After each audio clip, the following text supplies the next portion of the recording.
Welcome to the third module of this e-learning series on financial modeling for public-private partnerships, brought to you by the World Bank and DFID. In this module, we will be focusing on credit enhancement and risk-sharing options for strengthening public-private partnership feasibility. In the previous module, we focused on risk identification and appraisal techniques for public-private partnerships. It's important to remind you that this mode of teaching is a participatory one. That means that you will be drawing on the lessons and experience and knowledge of other learners such as yourself.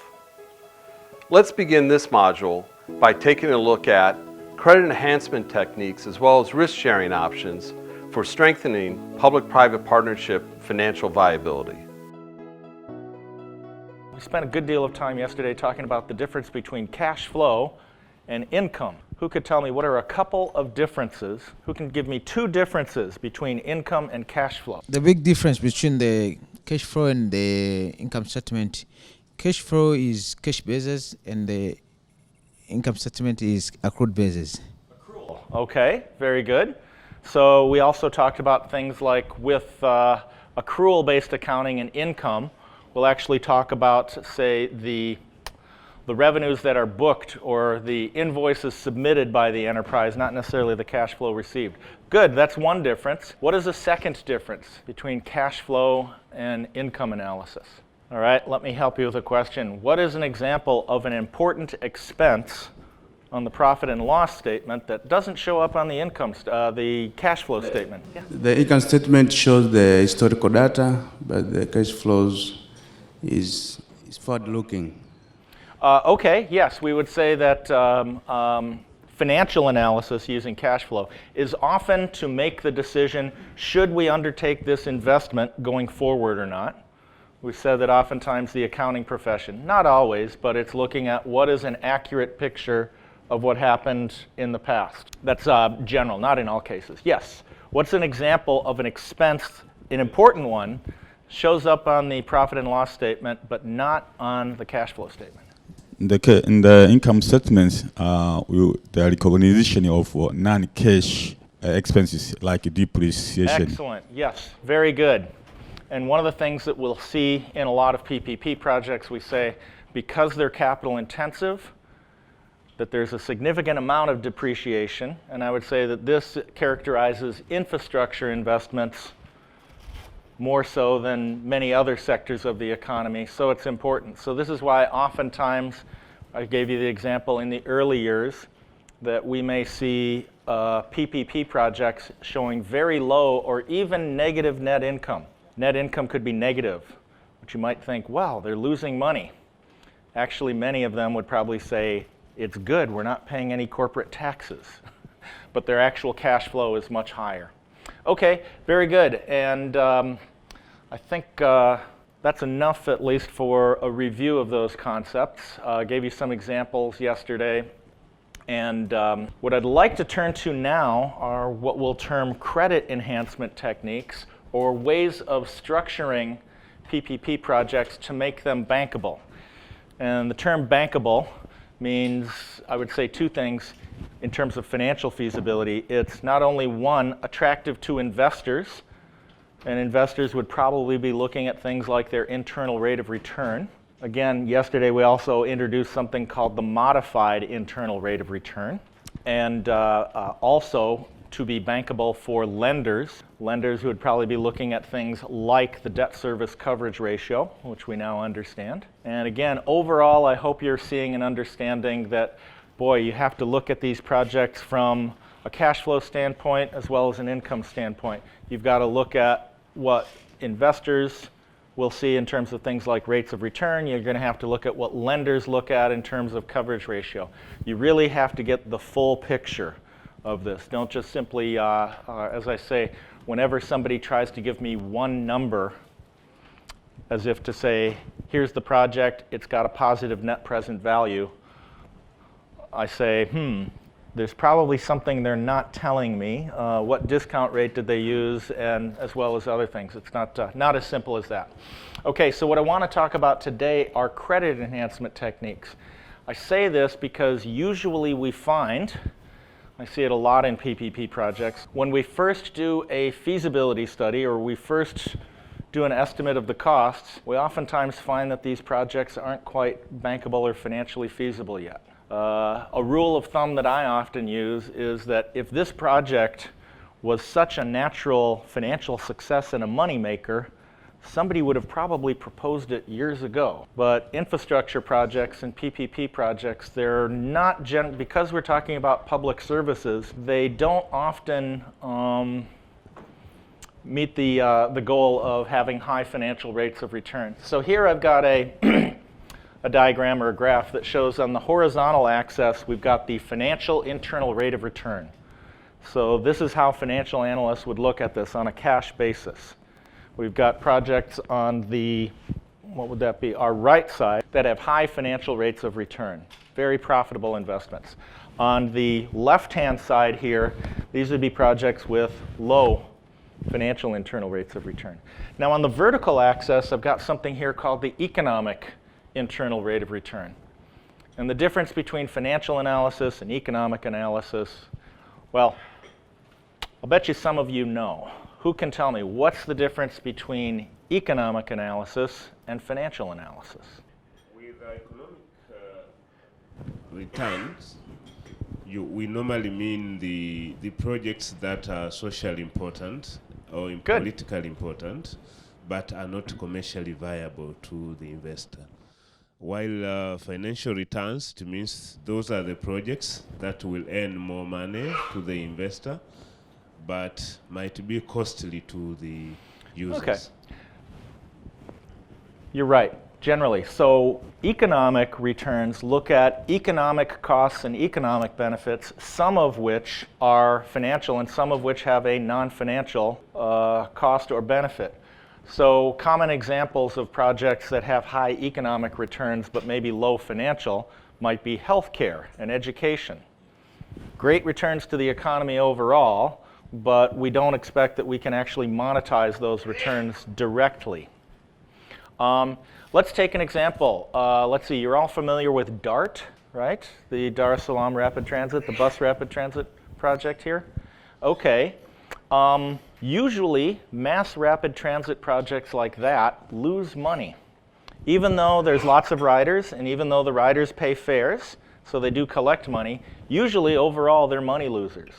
Their financial internal rates of return are negative, and that's what we expect. So why do we spend all this money on these expensive mass rapid transit projects if they just lose cash?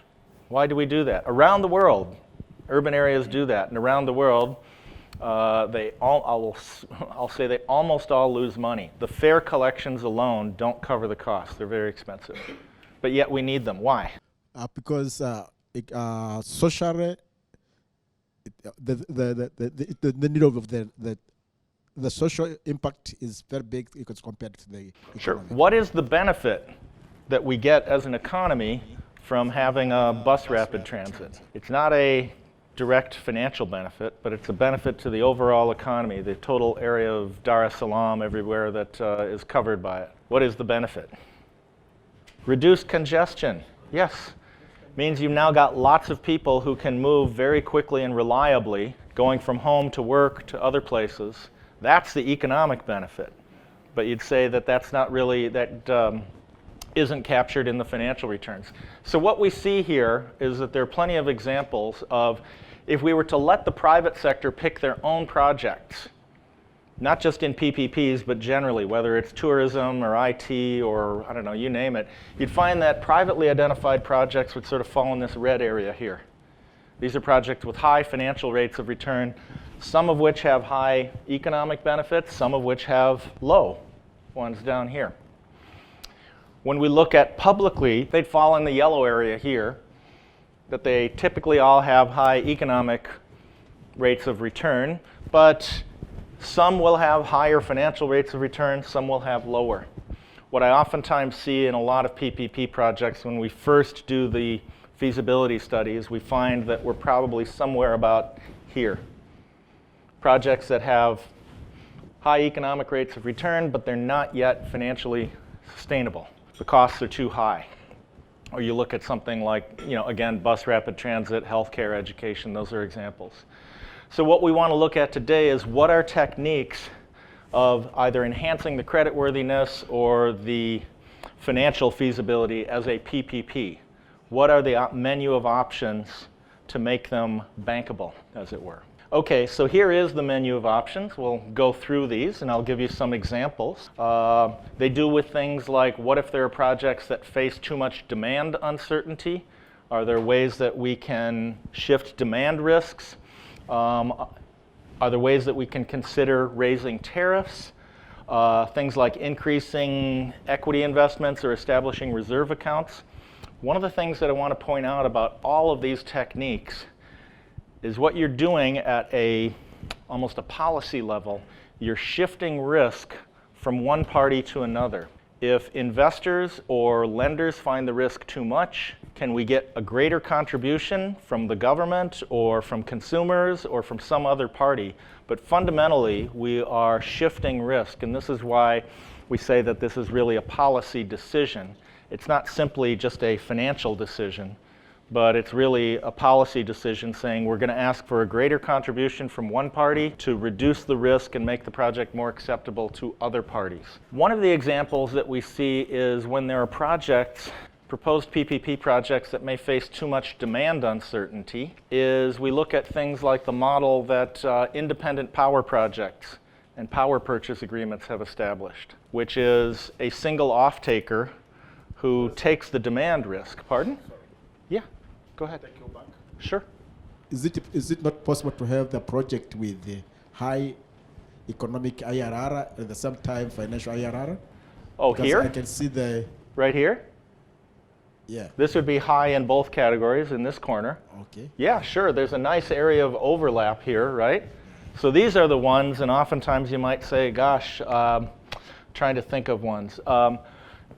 Could be IT projects. Mobile phone licenses, things like that. You could say, wow, as there's greater access to telecommunications, good for the economy overall, financially attractive, the technology allows you to collect for services, the returns are high. We see a lot of competition in that, right? Lots of investors, lots of money coming in and pledged.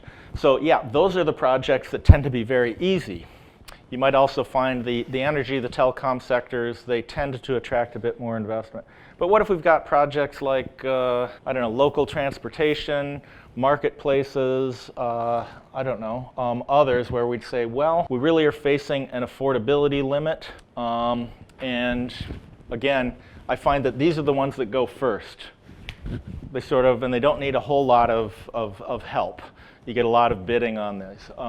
These are the ones that you'd say, well, we've got these projects here. What are we going to do? Because right now, nobody would bid on them. They're not financially sustainable. So what do? Do we just quit? Or do we say, are there ways that we can enhance their creditworthiness, perhaps by risk sharing or other options? So I want you to be familiar with these.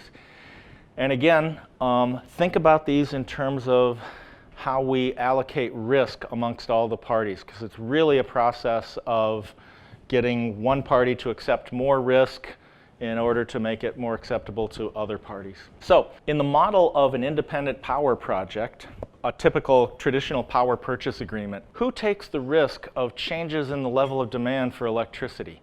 Is it the private power producer? Do they take the risk? They'll only get paid when they're asked to generate? No, here's where I'll give you an example. It is simplified. Let's say we have a peaking plant. So it's a plant, we've hired a power producer. They have a plant that is only supposed to be turned on and turned off each day to meet peak hours of demand. It tends to be more expensive power. And let's just assume that they get paid a fixed payment, a capacity payment, and in all power purchase, in traditional power purchase agreements, we'd say that's their capacity payment. That's for being available to generate, whether they're actually needed or not. They're available. They also get something called a fuel payment or an energy payment, which is depending on how much electricity you generate. This covers your variable costs, most importantly fuel being one of them. But let's say that we have a case where the peak hours of demand, they're high during the week, but for some reason they're lower during the weekend. So if they're not asked to generate on a certain day, they're available. They also get something called a fuel payment or an energy payment, which is depending on how much electricity you generate. This covers your variable costs, most importantly fuel being one of them. But let's say that we have a case where the peak hours of demand, they're high during the week, but for some reason they're lower during the weekend. So if they're not asked to generate on a certain day, they're available. but they're not dispatched to generate, do they still get paid? Yes. Okay. So this means that it reduces the risk. This is sort of the single off-taker risk here. It reduces the risk to a private power producer. Now, if you want to know, there's also another model, a more difficult model in private power called the merchant power plant. Not an independent power plant, but a merchant power plant. And a merchant power plant is more like emergency power, where there is no long-term capacity payments. Instead, they bid a price each day, and they get paid based on whether or not they generate. It's a lot more risk to private power producers, but it is another model, but more difficult to make work. Okay, so assume this. Let's say you're a private power investor. You know the private power market. And you're going to have to, when you propose, when you bid on a project, you're going to have to say, okay, I'm going to put my costs between here and here. They're either going to go on my capacity payment or my fuel payment. What cost do you expect to recover? What are two costs that you'll expect to recover from your capacity payments? What's one of your biggest fixed costs? Put it that way. What's one of your biggest fixed costs? There you go. Yes, probably one of the biggest costs. Do you have some fixed operating and maintenance costs? Not debt service, but do you have some fixed O&M costs? Yeah, you've got to, if you're going to be available, you've got to have all the staff that you need on hand 24/7, regardless of if you're generating or not. Sure. Now here's the question. Where are you going to recover your profits? You're doing this to earn a profit. You're doing this to earn a return on your investment. Where's that going to come from? Are you going to put it in your capacity payment, or are you going to put it in your fuel payment? Here's a question. If you're a private power producer and you're available to generate, the capacity is available, but you're not asked to generate, they don't need you, you haven't been dispatched by the grid control to do it, should you be earning a profit even if you're not generating power? No?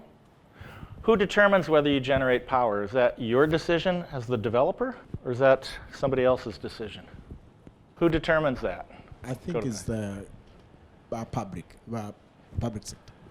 The public off-taker.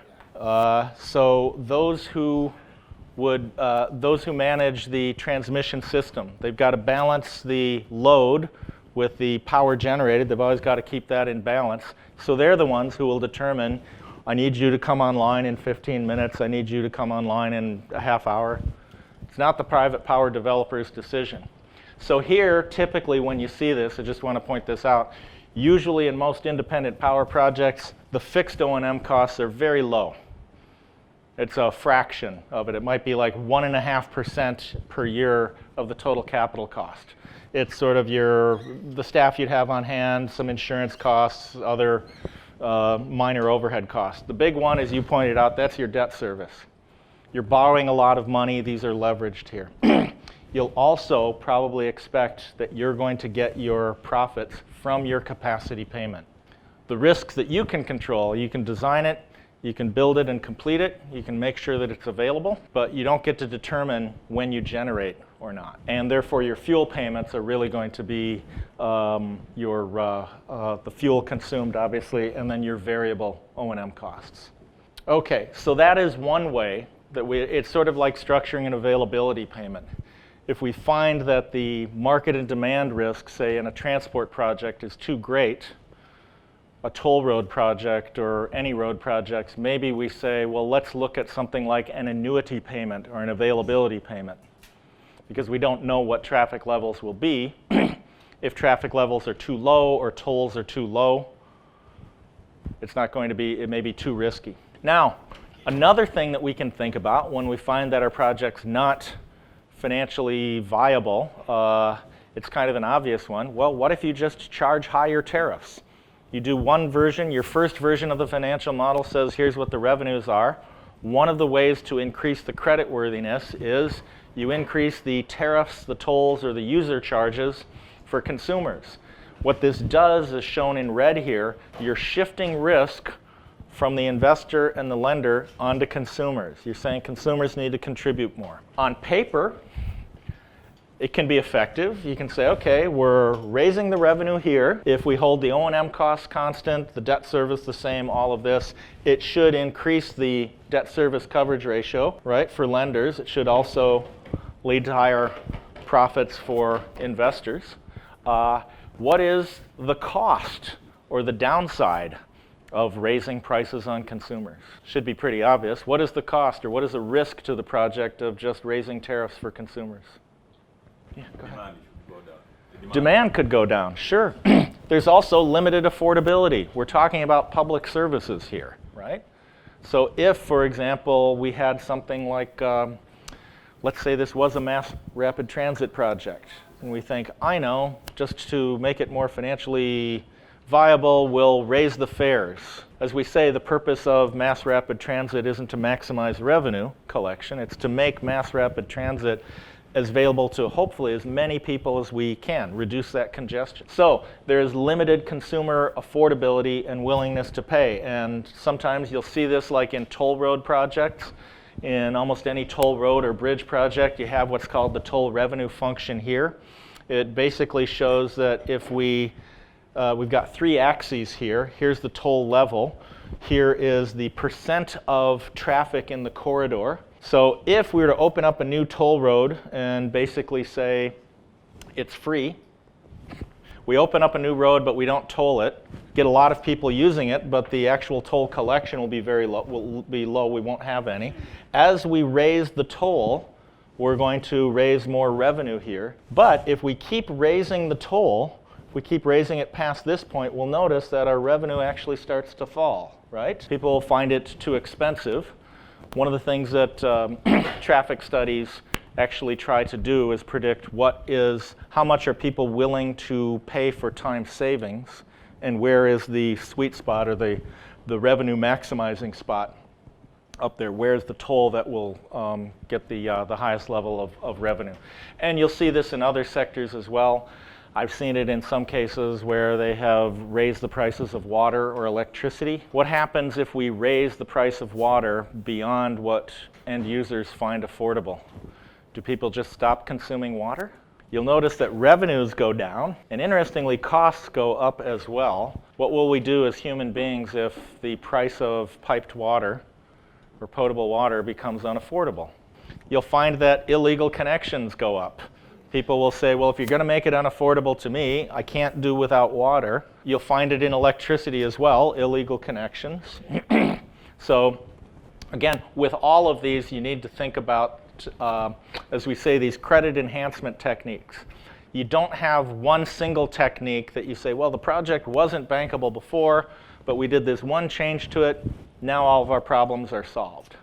Oftentimes what you'll say is, well, let's look at and consider a small or an acceptable amount of a tariff increase.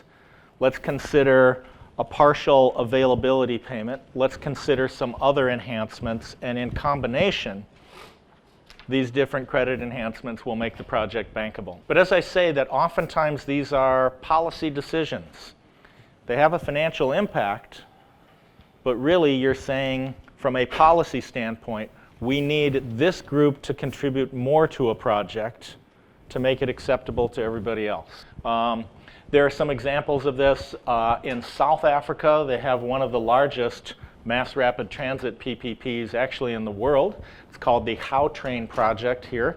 You see it connects Johannesburg with Pretoria with the OR Tambo International Airport there. It's an 80-kilometer, or its first phase was 80 kilometers long. High-speed rail, and as I point out here, just like most urban transit projects, it's a good example that this is designed and meant to lose money. The money that you collect from fares do not cover the full costs of the system. And so in order for the project to work and deliver the economic benefits, fares have to be kept low and affordable to as many users, almost as many users as is feasible. So actually in this case, there were two important credit enhancements, one of which was you had the private developer here who had to essentially finance the initial construction, borrow a lot of money, it's almost $1 billion. When they complete the project, they get a completion payment. So the province of Gauteng was basically saying, we'll reimburse you about, this is all determined through tender, about 80% of what you put in. So you raised 100%, you built the system. When it's complete, and tested and commissioned. We'll give you the completion payment, which is about 80–85% of the total cost. You still have about 15% of your initial investment left in the project. You'll recover that from the 15-year operation term, a concession of 15 years, where you're collecting fares from end users. But can a private operator control how many riders there are? Can a private concessionaire control how many riders there are on, maybe it's on the DART, or maybe it's on the HOW train? You can make it available, and you have to meet your output standards. And those are things like minimum speeds. A system like this isn't going to be acceptable if it operates slowly, so I think it was speeds of 160 kilometers per hour in the system, fast. You also have to have frequency. I think headways of about 10 minutes. That means that no rider would wait more than 10 minutes for trains. Those are some of the output standards. But in addition to that, there is also a minimum ridership guarantee. So basically saying that we'll guarantee you a minimum amount of revenue to cover these costs. So two important credit enhancements that you'll see there. And yes, it has turned out that in the early years of a project like this, the government actually has been paying out money because actual ridership has been below these minimum targets. Yeah, anytime you have, one thing I want to point out is, I think I showed this example yesterday. Here we have time, here we have costs and revenues. As we pointed out, when a private operator, when they collect revenue, the first thing that they pay is their O&M cost, the next thing they pay is their debt service. It may be that in a project like this that we say there needs to be at this level some minimum traffic or minimum revenue guarantee, as shown by the red line. Well, oftentimes one of the things you can do is you can say, well, in the interests of fairness or parity, if I'm going to guarantee you a floor, your revenues will not go below the floor. We would oftentimes say, well, if there's going to be a floor, there should be if we're going to have a floor below us, a ceiling, all right? So we basically say, we'll pay you if your revenues drop below the floor. So in areas like here and here, we show that the minimum revenue guarantee is called and there are payments made.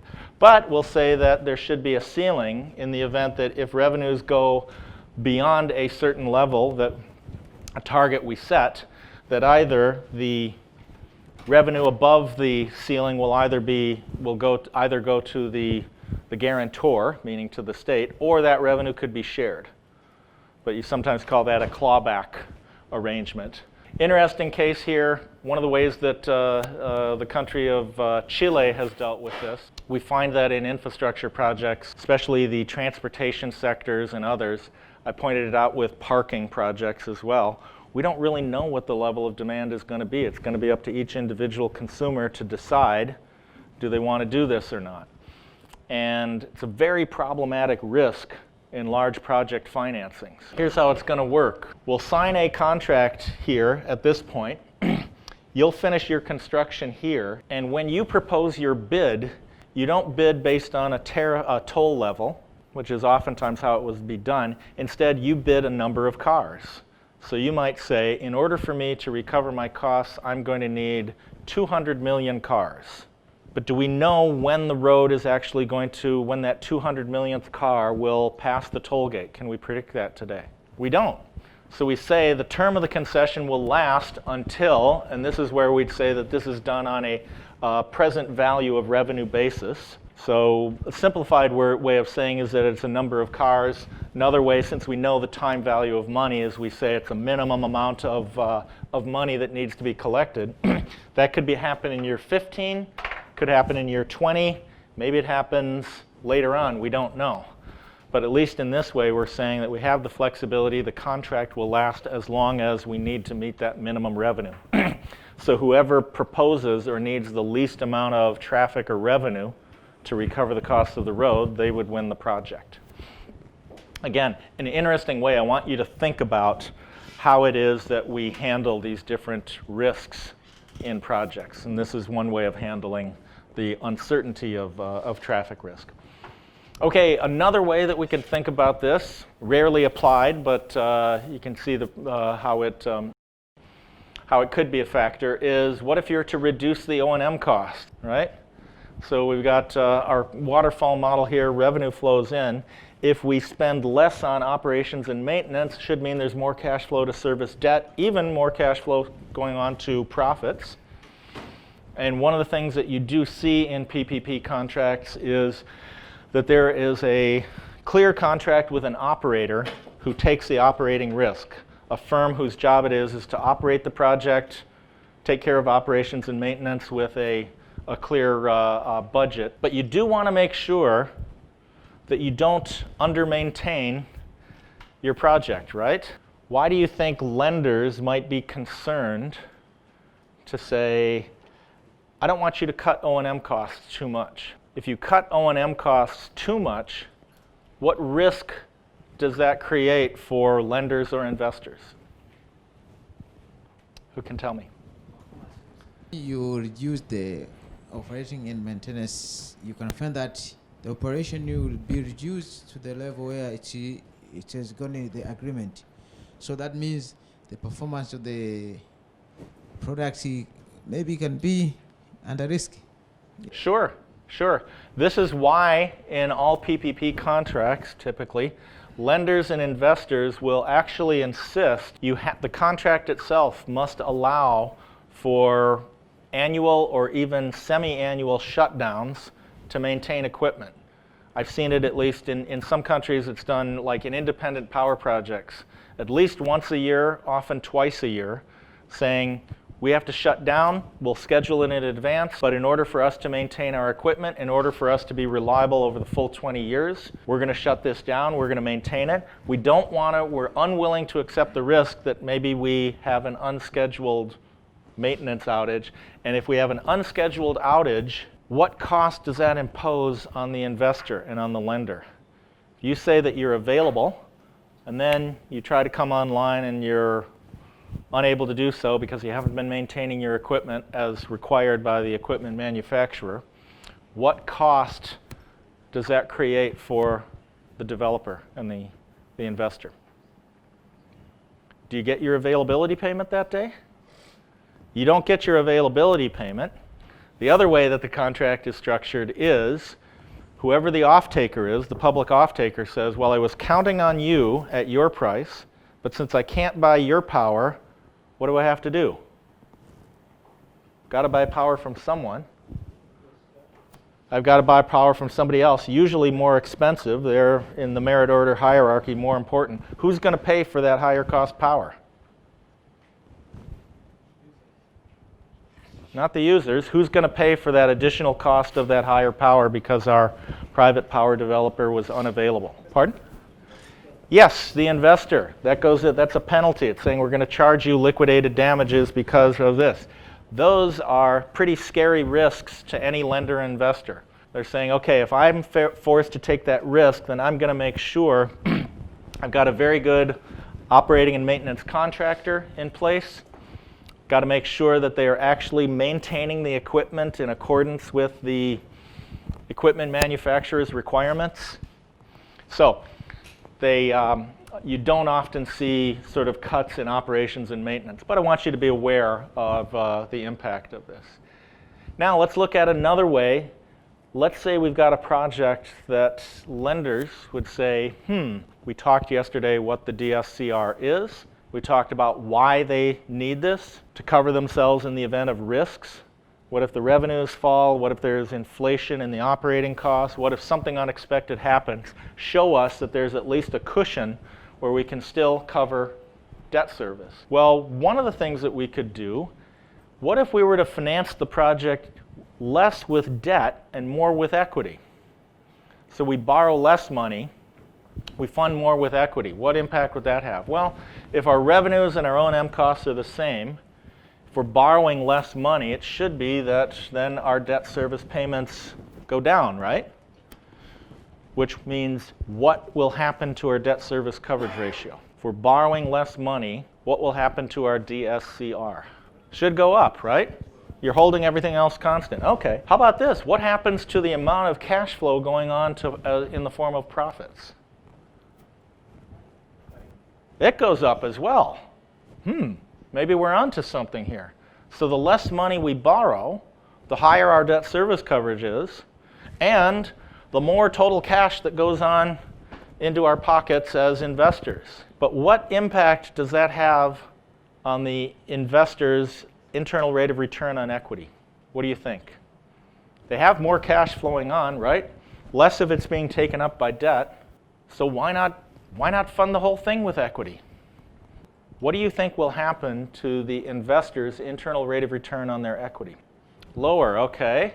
So here we have, I'll walk you through this. Here we have a simplified version. I'm using some nice round numbers and keeping it simple. Here we've got scenario A. And in scenario A, we would say it's highly leveraged because we only have 20% equity and 80% debt, right?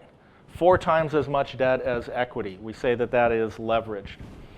So here we've got a total investment of 100, 80% debt, 20% equity. We've got an interest rate on our debt. We've got revenues that stay the same through the whole 10 years. We've got operating and maintenance costs that stay the same. So we have EBITDA. And some of you remember, what does EBITDA stand for again? Okay, if you're not an accountant, don't worry, but there is an abbreviation for that. Yes, earnings before interest, taxes, depreciation, and amortization. Another way to think of it, how much cash is available to pay debt? After we've collected our revenue, we paid our O&M costs, how much is here? We've got 20. You know how to calculate, you know the payment formula on Excel, right? You've used that one yesterday, right? So on a 10-year loan of 80 million at 12%, the annual payment, debt service payment, is 14.1. Do we know how to calculate the debt service coverage ratio? Pretty simple. 20 over 14.1 is 1.41. Now we've got net cash flows. Again, this is a simplified version. Here's our initial equity investment. It's money going away from us, right? 20 million in equity, 5.84 million each year for 10 years. The IRR on equity is 26%. But as we're saying, lenders are saying, well, we're kind of close, but I really need to see a minimum of 1.5. So this is not bankable.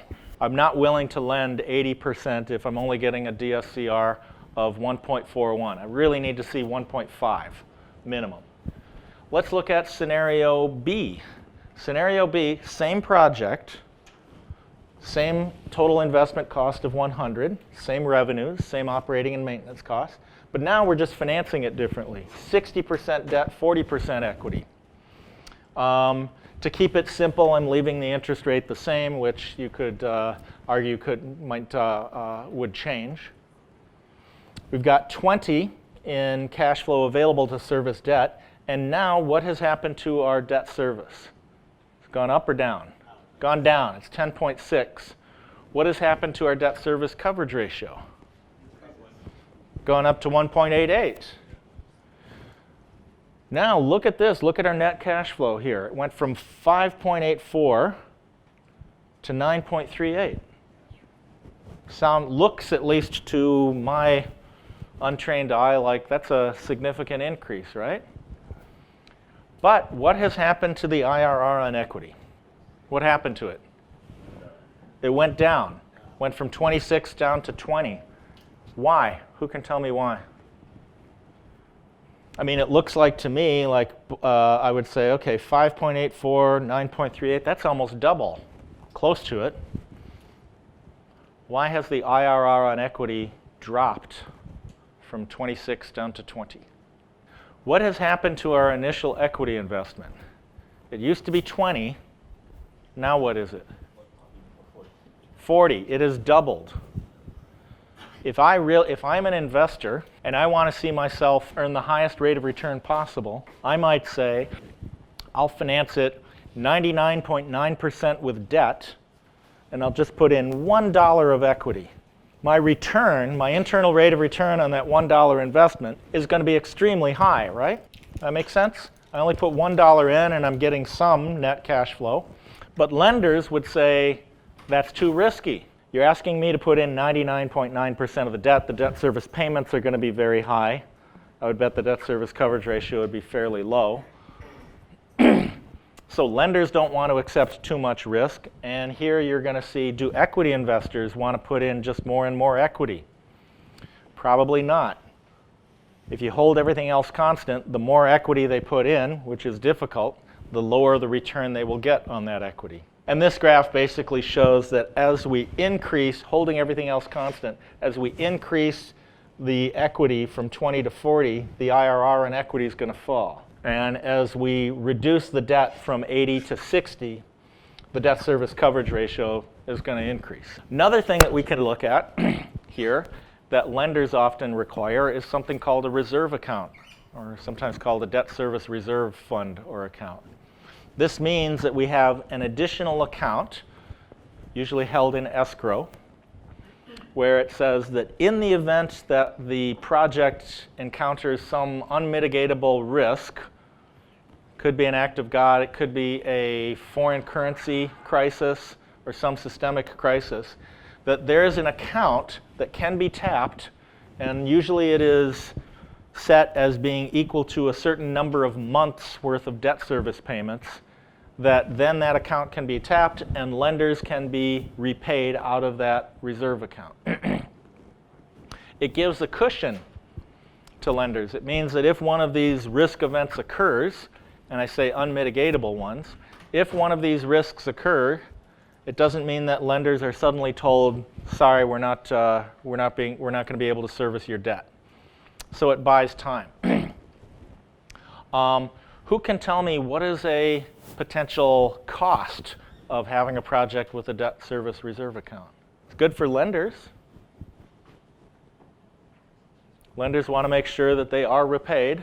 But what's a downside, you could say, of having a debt service reserve fund? Well, where does the money come from for a debt service reserve account? I think they come from the equity holders. Sure, they're going to have to fund it. It means that compared to a project without a debt service reserve account, it's more expensive. And oftentimes, if you've got a project, if you have a fund, rule of thumb might be that on a typical project, if you have a debt service reserve account equal to 1 year's worth of debt service payments, you've just raised the cost of the whole project by maybe 15%, which means that the customer is going to have to pay for it. You raise the total cost of the project, that just gets added into costs of revenue or the tariffs, right? So again, with all of these projects, with all of these credit enhancement techniques, none of them is free or it doesn't have an impact. Rather, it's asking one side to contribute more, and it comes at a cost to others. So yeah, there's other things you need to work out, things like the debt service reserve fund. Typically, we say it buys time for hopefully the project to recover from whatever the risk event was that caused it in the first place. So it's not permanent. But if it's worth 6 months worth of payments, then you'd say, well, the project basically has about 6 months before then you'd have to go back to lenders and say, okay, now we're out of money. Now we actually have to look at refinancing or financial restructuring. But you typically expect these when there is a large project financing with a lot of new debt. Here's some examples of how these are done. In some countries, there's 6 months worth of debt service payments and how it can be done, say, in the transport sector here. But number of examples if you want to know how those are done. What is the most risky time in the life of a PPP project? If it's a 20-year contract, is it years 18 through 20, or is it years 1 and 2? Usually it's 1 and 2. So the key thing is that you want to make sure that this is there during that most risky period of time, the early years of the project. So it's got to be funded up front. It's not necessarily going to help if they say, well, I'll tell you what, we'll build up a reserve account during the first 2 years, but if you find during the first 2 years there's all kinds of problems, you're not building up. Okay. You can also look at opportunities to generate additional sources of revenue. So here we've got a project with a primary source of revenue, but there are some projects like transport projects. Could be that you build a bus terminal or a road, and now the value of the land surrounding that area has gone up in value. If you find that the project is not able to collect enough revenue from tolls or end user fees or others, you could say, well, as an enhancement, we'll allow you to collect money from renting out land essentially in the surrounding area. Or you'll see this in some cases like there are waste to energy projects that not only generate electricity, but they've actually maybe got 3 sources of revenue.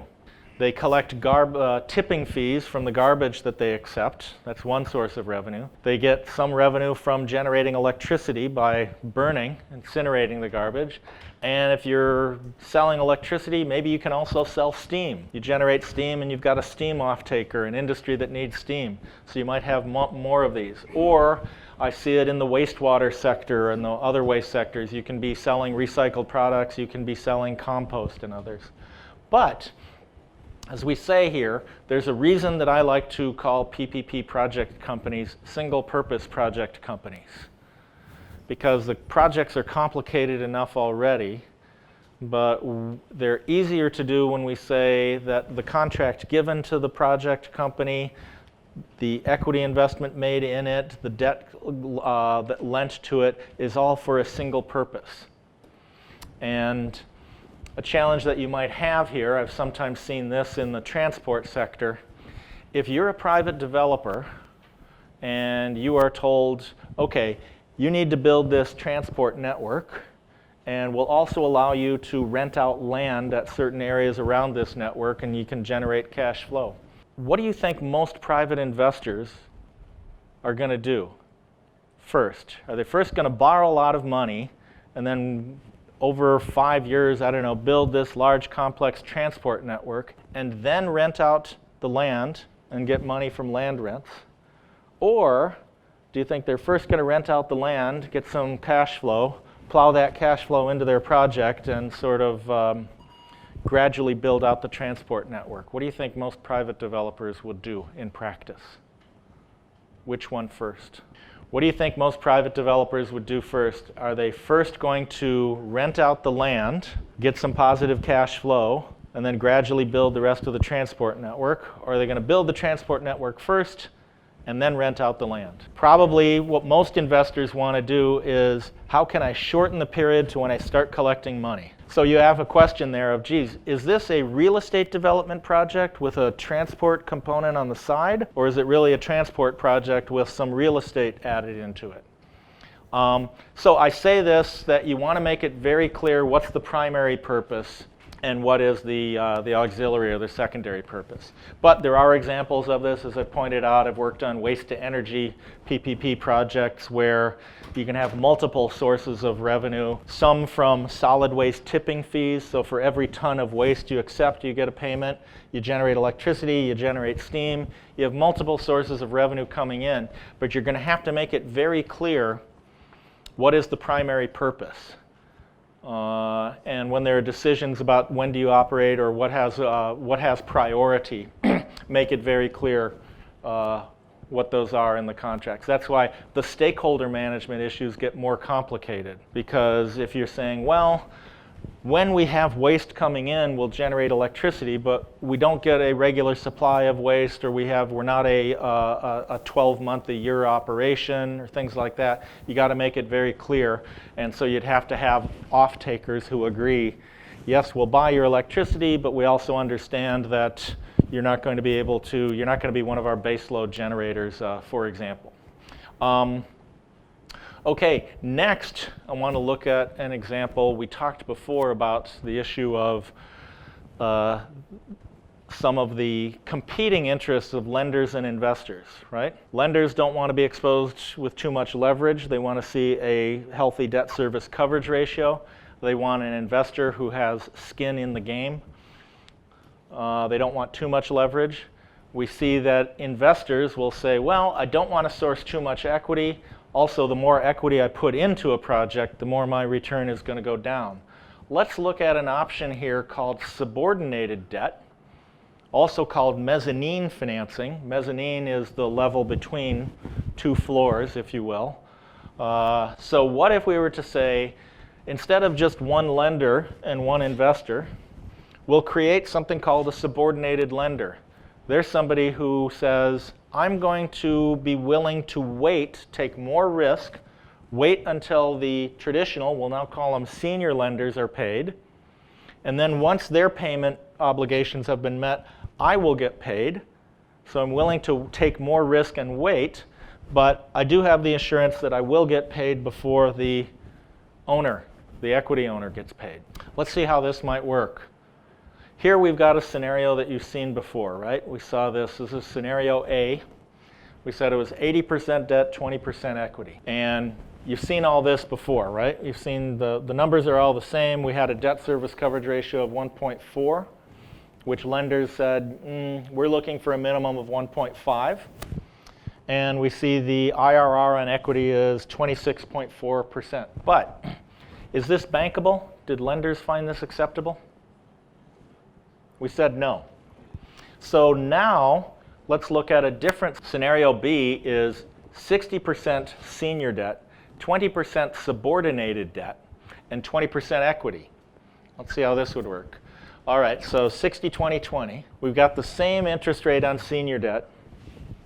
Now, should the interest rate on subordinated debt, is that going to be higher or lower than the interest rate on senior debt? The subordinated lender. Should they get a higher interest rate or should it be lower? Higher. They're taking more risk, right? They're waiting to get repaid until after senior debt. So here we see that they're requiring an interest rate of 15%. We've got 12% on the senior debt, 15% on the subordinated debt. Let's see how this works. Okay, we've got the same cash flow here available, EBITDA to service debt of 20. We've got senior debt service at 10.6. We've seen that before. So the coverage rate on senior debt is 1.88. Remember that? We now have 9.38 available to service subordinated debt. And the subordinated debt is 10 years at 15% on a principal value of 20 million. That's 3.99. Coverage ratio on that is 2.35. Okay. Now we have net cash flow, we're calling it 5.4 each year. And what has happened to the equity investors' IRR? If you can see there, what is it? What is the IRR on equity now? It went down. Did it go all the way down to 20%? No, it went from 26.4 to 23.8. Didn't go all the way down. So here we see that in a case like this, if we can introduce this subordinated lender, who is sort of a funny creature because they're willing to say, I'm willing to wait until after senior lenders have been paid, I'll take more risk, I'll get paid before equity investors do. This can really help make projects become more bankable. So in large project financings, we'll see that subordinated debt can work very well.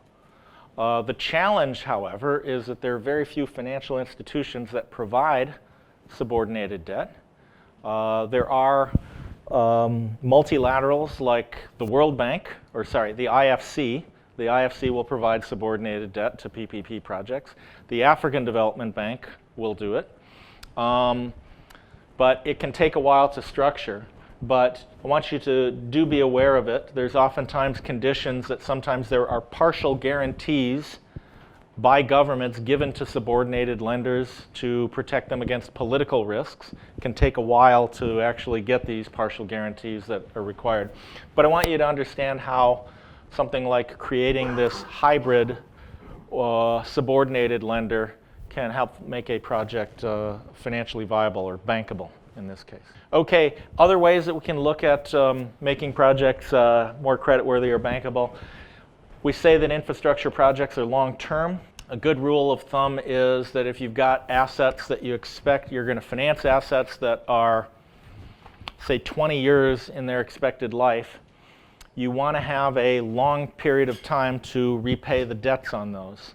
So typically I would say that you're looking for something that's maybe 2/3 to 3/4 of the expected life of the asset. So if you can extend the debt term out to about 2/3 or 3/4, it means that you're trying to say that I've seen sometimes projects that have said, well, we're going to try to finance a 30-year project using 15-year debt. and you'd find that, wow, the debt service coverage payments, the debt service payments are going to be very high for the first 15 years, maybe unaffordably so, especially if revenues are only increasing over time. If you can extend the debt term, it can be a useful way of bringing your debt curve underneath your revenue curve.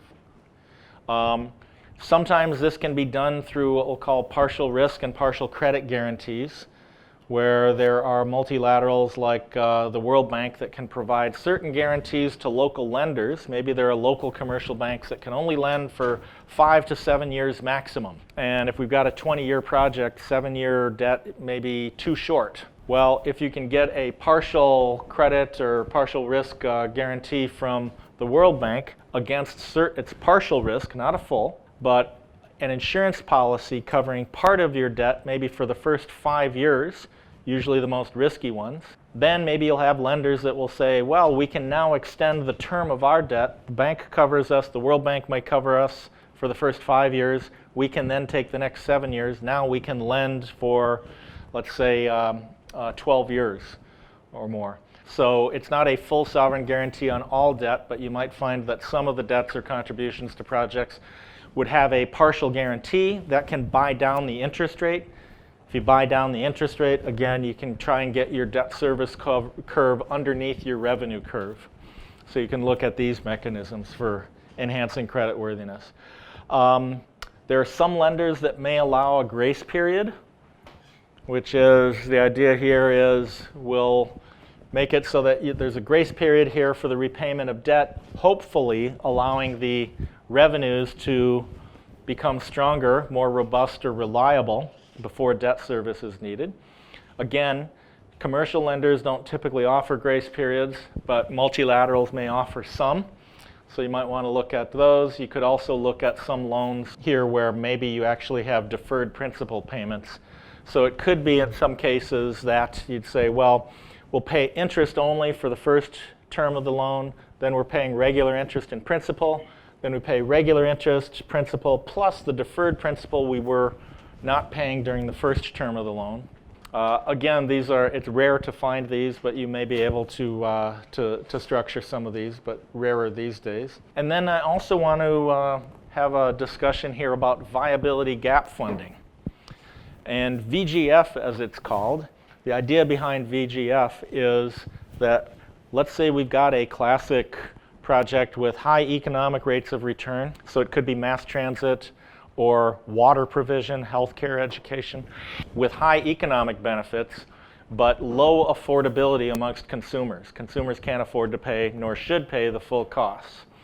We say, well, we need the project, but it's not going to be bankable if we just charge end users the full cost recovering rate. So VGF is basically saying, could we make a public contribution, such as an upfront capital grant to the project, to reduce the amount of investment that our private partner has to undertake, so now they can recover their costs at the affordable level of tariffs. So you'd find this in sectors like it could be education or healthcare, public transit, you'll see this, or water, or others. Basically, well, I think I'll skip that example here, but the idea behind VGF here is, number one, lenders really like it, and investors as well. It means that if government has, let's say, here is an example, let's say government has $50 million available for its capital budget in a sector. And it says, well, with $50 million, we could undertake one fully public project valued at $50 million, and that's as far as our money would go, one-for-one basis. What if instead we had a portfolio of PPP projects, and we said, well, they're not quite bankable, they're not affordable yet to end users. What if we were to take this $50 million and say, we're actually going to contribute $10 million each to 5 projects where our private investors are going to come up with $40 million, we'll come up with $10 million, and now we're actually doing 5 projects with a total investment of $250 million. We say that this is the leveraging effect, that we take a limited amount of public capital, say 20%, and we use it to attract or raise up leverage, if you will, 80% private finance. And the way it would typically work is, again, what you're trying to do with VGF, you're not trying to subsidize private profits. You're not saying, well, we just give the money to private investors hoping that they can undertake a project that provides good services. Instead, it's carefully managed, but what you're doing is you're saying, without VGF, here's what the cost recovering tariffs would be. It would be above an affordability limit. The rider fares or the cost per cubic meter of water would be too high. With VGF, we've now reduced the capital investment on the private investor. They can lower their tariffs. Now we can show that we're making it affordable and we're delivering the economic benefits hoped for. Now we have potable, reliable potable water, for example, available that we did not have without it. So that's how VGF is being used. And countries that have done this, I'll give an example here of India that has had an interesting experience, mostly positive, but there's a number of issues with it, of using VGF, and they've got a clear framework in their PPP program of how they undertake and evaluate how much viability gap funding to provide and what the standards are. So this is just more on India's PPP experience and case. The other thing that VGF does that I will say is that private investors and lenders typically like it because it shows that the government has a real financial stake in the success of a project. Meaning, instead of government just saying, well, we'll contribute land which is idle, we didn't have another use for it otherwise, or we'll sign the contract, it's saying, no, we're putting our own money in the project as well. We've got a real financial stake in it. And that tends to give more confidence to lenders and investors that government has real skin in the game, if you will. Any questions on this? So we have seen, yes, the total menu of options here of credit enhancement techniques. One thing I just want to reiterate a point here is that although they all have financial consequences, making a project more bankable or attractive as an investment, really it's about getting different stakeholders to accept different levels of risk. Just one more clarification on number 9, government guarantees on the project debt. A tranche. So, yeah. Mm-hmm. What are the implications on this? And actually, what does the government guarantees to the? Sure. Because what we know is that the government is not supposed to be concerned about the fund of the project. Well, true, but if we look at something like viability gap funding, there we're saying that government isn't guaranteeing a tranche of the debt. Government is actually making a grant to the project, right? They're doing it to reduce the cost so that the project is affordable. You could look at, I would say it's a government guarantee on a tranche of the debt. So sometimes you'll see this, for example, let's go back to subordinated debt.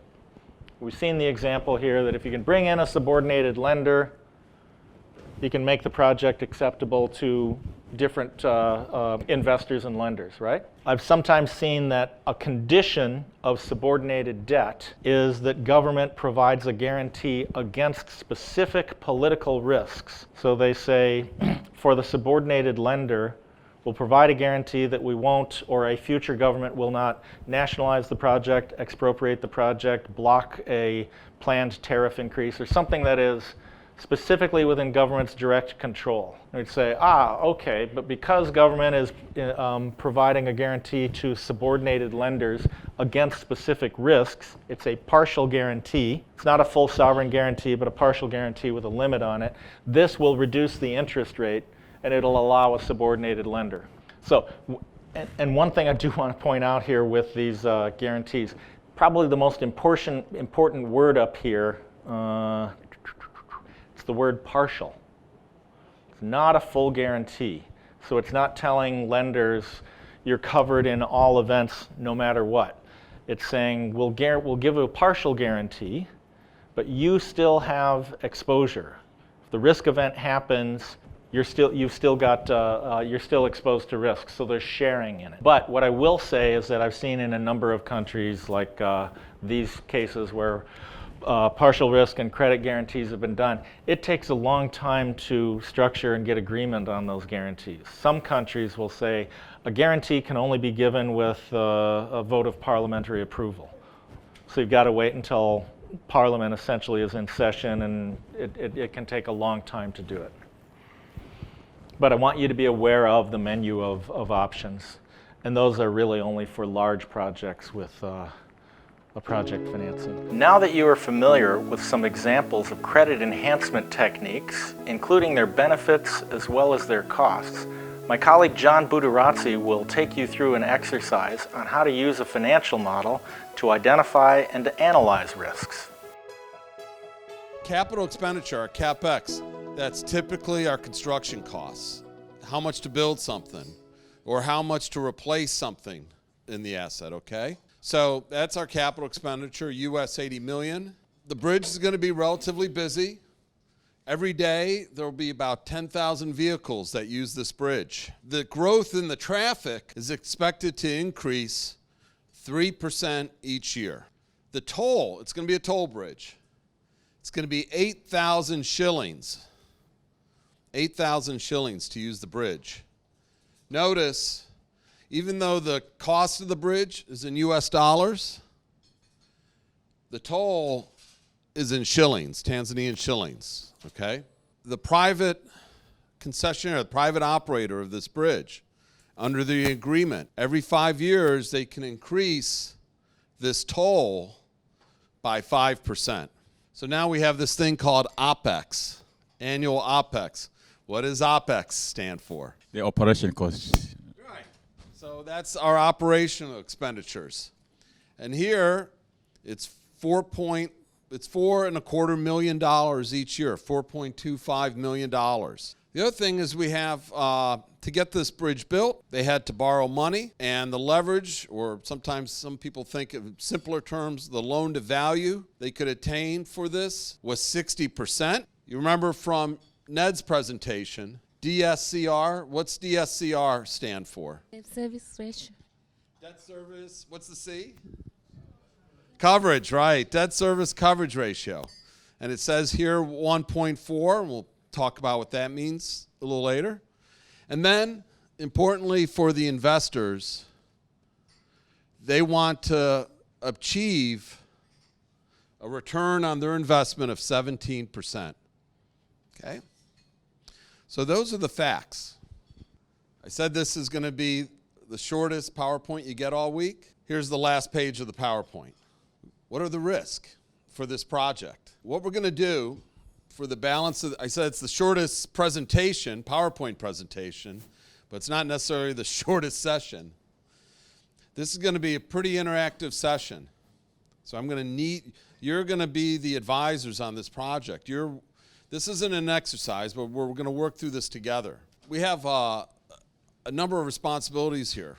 One of the things we got to do is figure out what are the risks associated with this project, and we're going to need to build a financial model for this project. Before we even start on what the risks are, who are the parties at risk in this project? Investors. Right, so certainly the investors are at risk. Okay. Who else might be at risk? The lenders. What could happen? The debt cannot be maybe recovered accordingly. Right, so the lenders, they're going to be asked to lend a lot of money, so yeah, definitely, they're at risk. Is anybody else facing a risk? The government. Right, the government. The government could be facing some risk with this project. I got one more that might be facing some risk. She said the users. The users might be facing a risk. I heard that. All right, very good. So we identify the parties that are at risk.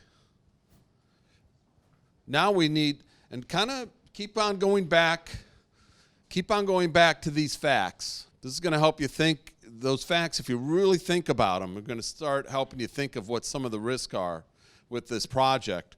Or just what, your knowledge of bridges or transportation or government, what some of the risks might be. So we have different parties at risk. What are some of the risks the investors might be facing? Demand risk. Okay. Demand risk. Oh, but you said demand risk. Now, see, Mama, I need to stand up. Come on. What is demand risk? Demand risk, it depends with the number of users to use the asset. Might be go down as it was projected. So you might get the low revenues as it was projected. Very good. So, yeah, she was saying that there's the forecast is that there are going to be 10,000 vehicles a day that use this bridge. What if that goes down? Right? So we have something called demand risk. Any other risk the investors might be facing? Inflation. Yeah. Okay, very good. They got it. There's a chance. What if we had our operating costs over here? What if inflation goes up and those operating costs are higher than they anticipated? All right? So we have inflation. I know it's tough to say. I'm kind of keeping this up here for myself to keep track. Any other problems the investors might face? It's a design risk. Very good. She said design risk. Absolutely. We're asking them to design the project. Other risks that we got that the private party might be facing. Risk of operation and maintenance. The operations and maintenance, yep. O&M. Anything else? I was thinking of the political decisions might face maybe. There could be political risk. That'll be an interesting one once we try to build our financial analysis. Because that's what we're going to try to do. We're going to try to capture these risks in our financial analysis. Oops. Political. Other risk. Force majeure risk. Okay. Force majeure. And then while I'm here, I saw you had your hand up. Construction risk. Very good. All right. Force majeure and construction. Force majeure, FM, construction. Think of it again from, put yourselves in the seat of the private investor. The environmental risk. Which risk? Environmental risk. Environmental, okay. We got environmental. So I don't have to keep running up before, I'm going to get a couple before I go and write them down. We got environmental. Any others? How is the private party going to collect the tolls? What's the currency? Is there a risk if the private party's collecting shillings? Exchange rate, right. One of the things I didn't mention is our loan, I should have put it up here, but must be paid in dollars. They're expecting to get the loan payment in dollars. So we have exchange rate risk, foreign exchange risk. Sometimes they call that just Forex. So we have Forex, foreign exchange risk, and we have environmental. Boy, they have a lot of risk, all right? The private investor, they're going to face a lot of things.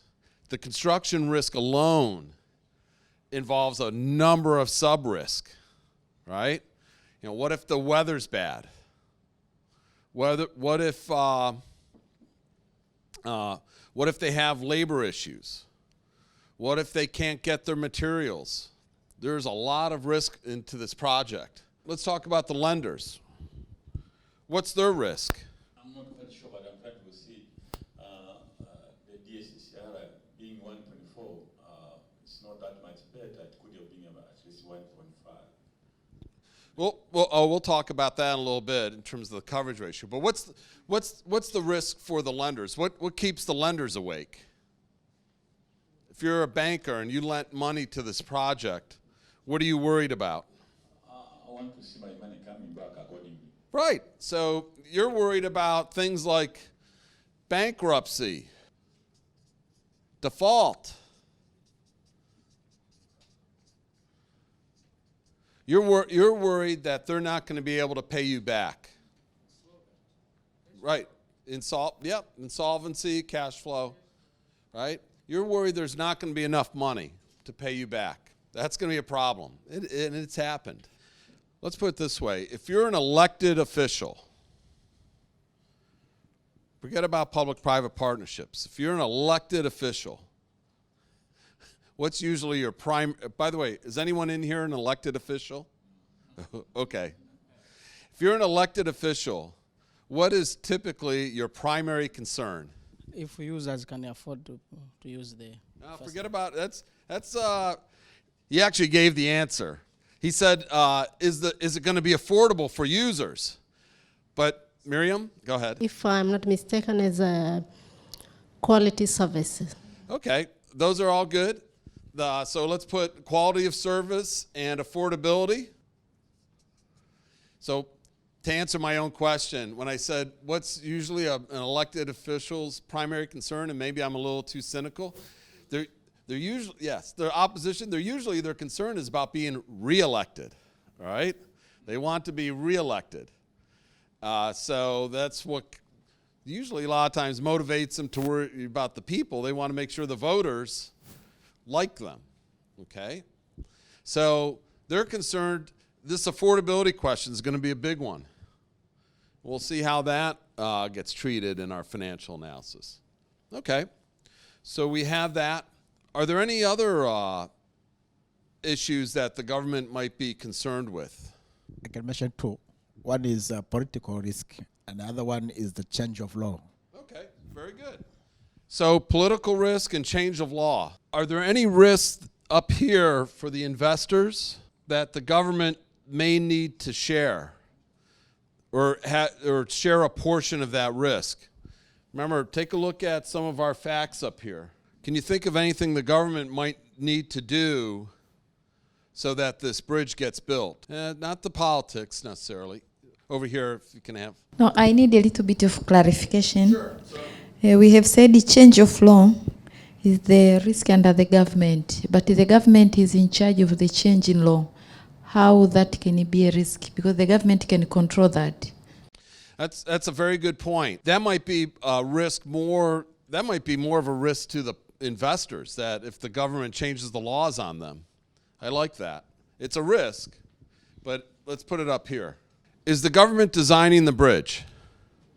No, right? What did the government provide? So the design is an input. What did the government come up with? Right, output specifications.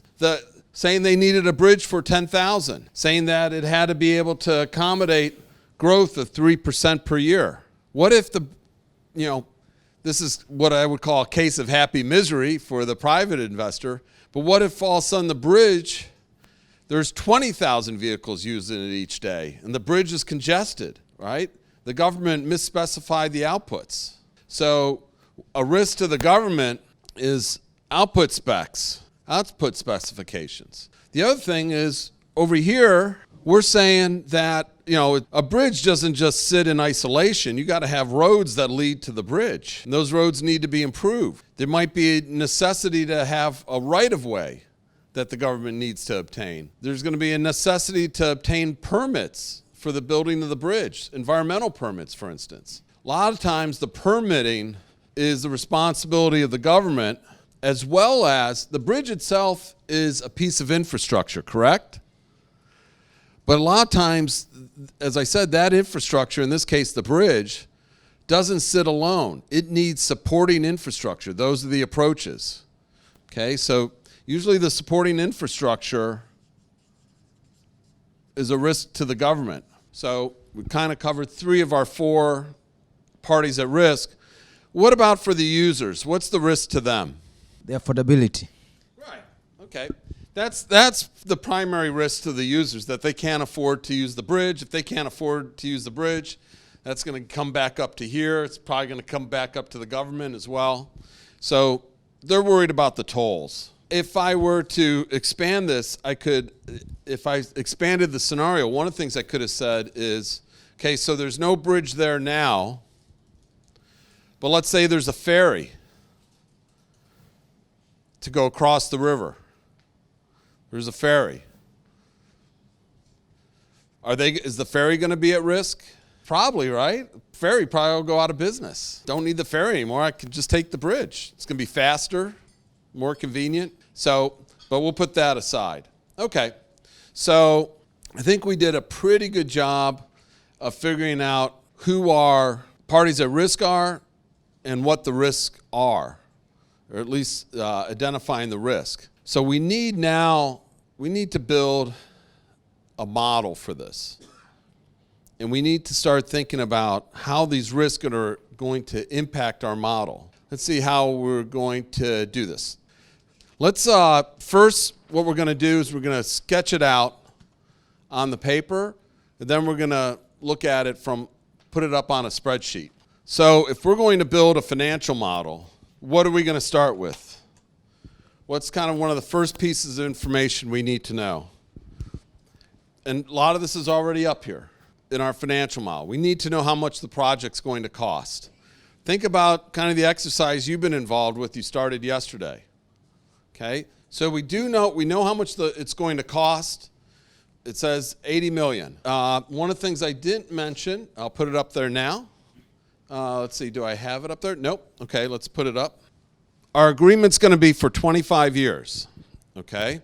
So our cash flow is going to go out 25 years.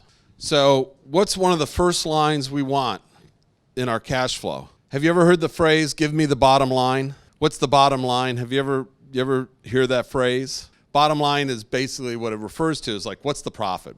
After everything's done, what are we going to make? If we have a bottom line, what's our top line? Very good. So they said over here, revenue. So if we're looking at it by year, you don't have to give me the number, but how are we going to calculate revenue in this project? We take the daily traffic times the toll per each vehicle. For example, 10,000 times 8 shillings. Okay. Then you can get the revenue per day. Then a month, a year, like that. So you're right. So it's going to be 10,000 times 8,000. Times what? Times 30 to get in 1 month. Well, we need it for a year. Then 355. Yes, very good. So what he said is we're gonna multiply our daily traffic. I'm just putting up this to remind me, times our toll, times 365. There's 365 days in a year. If you want to be super accurate, what you would do is you might multiply that by 365.25, right? Because we have leap years. Every 4 years we have an extra day, but we're not going to do that. Right? That's gonna generate a revenue number for us. All right? So if we have revenue, what else do we have? After revenue, what do we need to know? Operation and maintenance cost. Right. How much is it going to cost to operate it? And we have that number, right, over here. So we have revenue. We're going to need to know how much it's going to cost to operate the bridge each year going forward. Anything else that we need in our financial analysis for our cash flow? And we'll put this up. We'll actually do a spreadsheet in a moment here. So we calculated our top line, our revenue line. We're going to have a number now, how much it cost us to operate this. What else do we have? By the way, is our OpEx, is this a minus or a positive? Minus or plus? Negative or positive?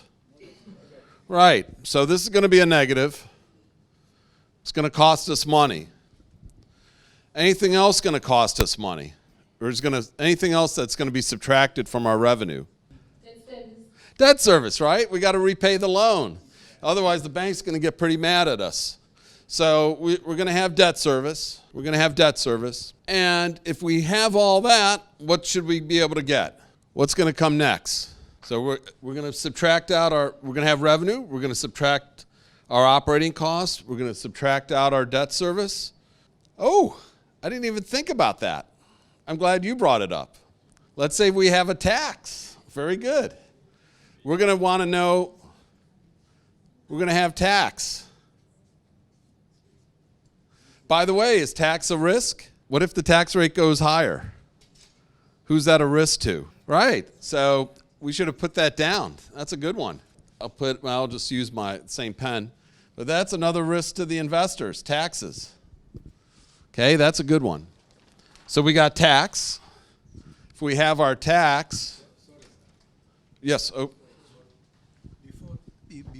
Before tax, we have EBIT there. Any before tax? Right. Yeah. So after But that, we do have. Okay, we can do that. We want to be a little. So we can have EBITDA. Right. We're going to have cash flow. You could think of it as net cash flow. And once we have this number, what are we going to be able to calculate? We're going to be able to, and what else? IRR, what other indicator? NPV, which stands for net present value, okay? So we're going to have all those good things. But some of these things are going to be subjected, pardon me, are going to be subjected to risk. So we're going to have to somehow build that into our model. So let's try to build our model. Okay, can you see this in the back? You can? Okay, very good. So we're going to start building out our financial model, an actual spreadsheet for this. So here's our CapEx. We're going to have an $80 million US project. Okay? We have that. We have our projected income, that's our revenue, and that's going to involve a number of things. As you said, we want to know our daily traffic. We have that. We're going to have our annual traffic. We'll get to all this.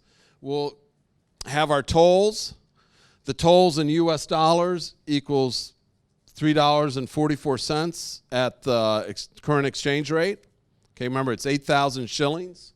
And we'll have a total toll income, which I'll show you in a moment. So then, that's basically our total revenue. We have operating expenses. And we said the operating expenses are $4.25 million US dollars, 4.25. So far, so good. We're going to have to borrow money. And remember, we said that we could have a leverage up to 60%. And how large can our loan be? Remember, the project is $80 million. How large can our loan be if we can leverage up to 60%?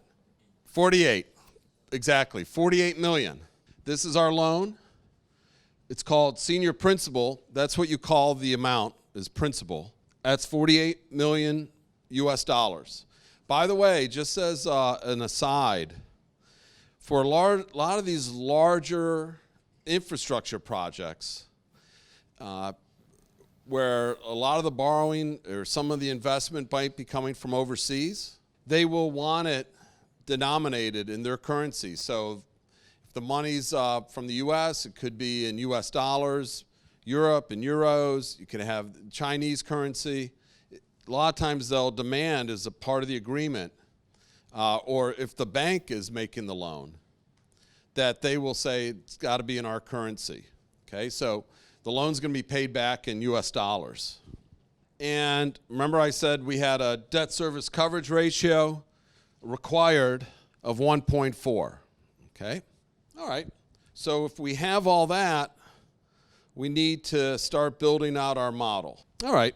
So our very first year, we're going to have 10,000 vehicles a day cross the bridge. That's what we're forecasting, right? That's going to be done through studies. We said there are, how many days in a year? 365. So we're going to multiply the 10,000 times that. And that will tell us how many vehicles in a year will cross the bridge.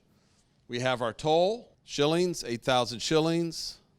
And we have, what I've done is, over here, I didn't really label it, which I should do, but 1,000, currently, at the current exchange rates, 1,000 Tanzanian shillings equals 43 US cents, okay? So what that does, that gives us the toll in dollars. The sheet's going to be all done in dollars. And we multiply that times this amount, which gives us a little more than $12.5 million in the first year. Everything goes right, that should be our total revenue, total revenue in the first year. So then we have our operating expenses, and we said, so we have our operating expenses, $4.25 million. Here it is in the first year. We subtract that from $12.5 million, and there's our cash flow before everything else, okay? That's actually what's oftentimes referred to as net operating income, because what it's referring to is income after your operating expenses. Okay, so net operating income, you might hear that phrase every once in a while. So after we pay the people that work on the bridge, we pay the maintenance, we pay utilities, everything else that we need to do, we end up with $8.3 million. Not bad, okay? So far, so good.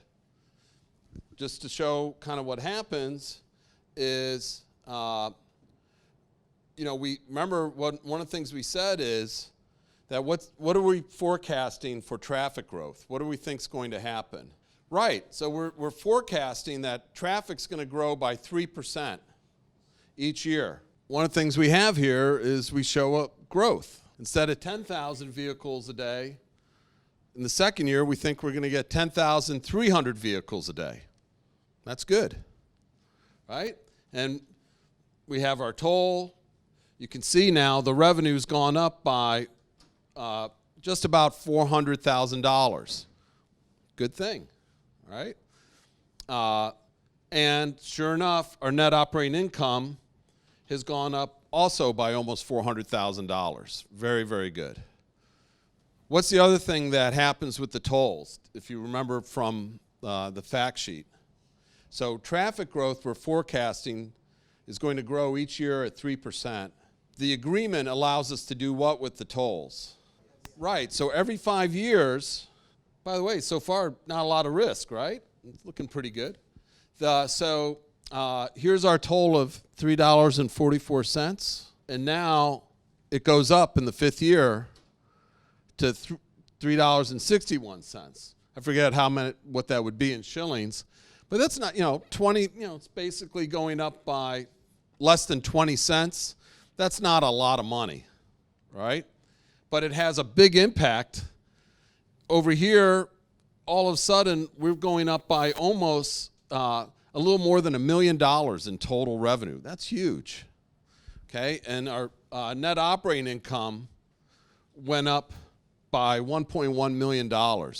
That's fantastic. Okay, that's a pretty good deal. So far, so good. And that's going to happen every 5 years. So we have our debt service.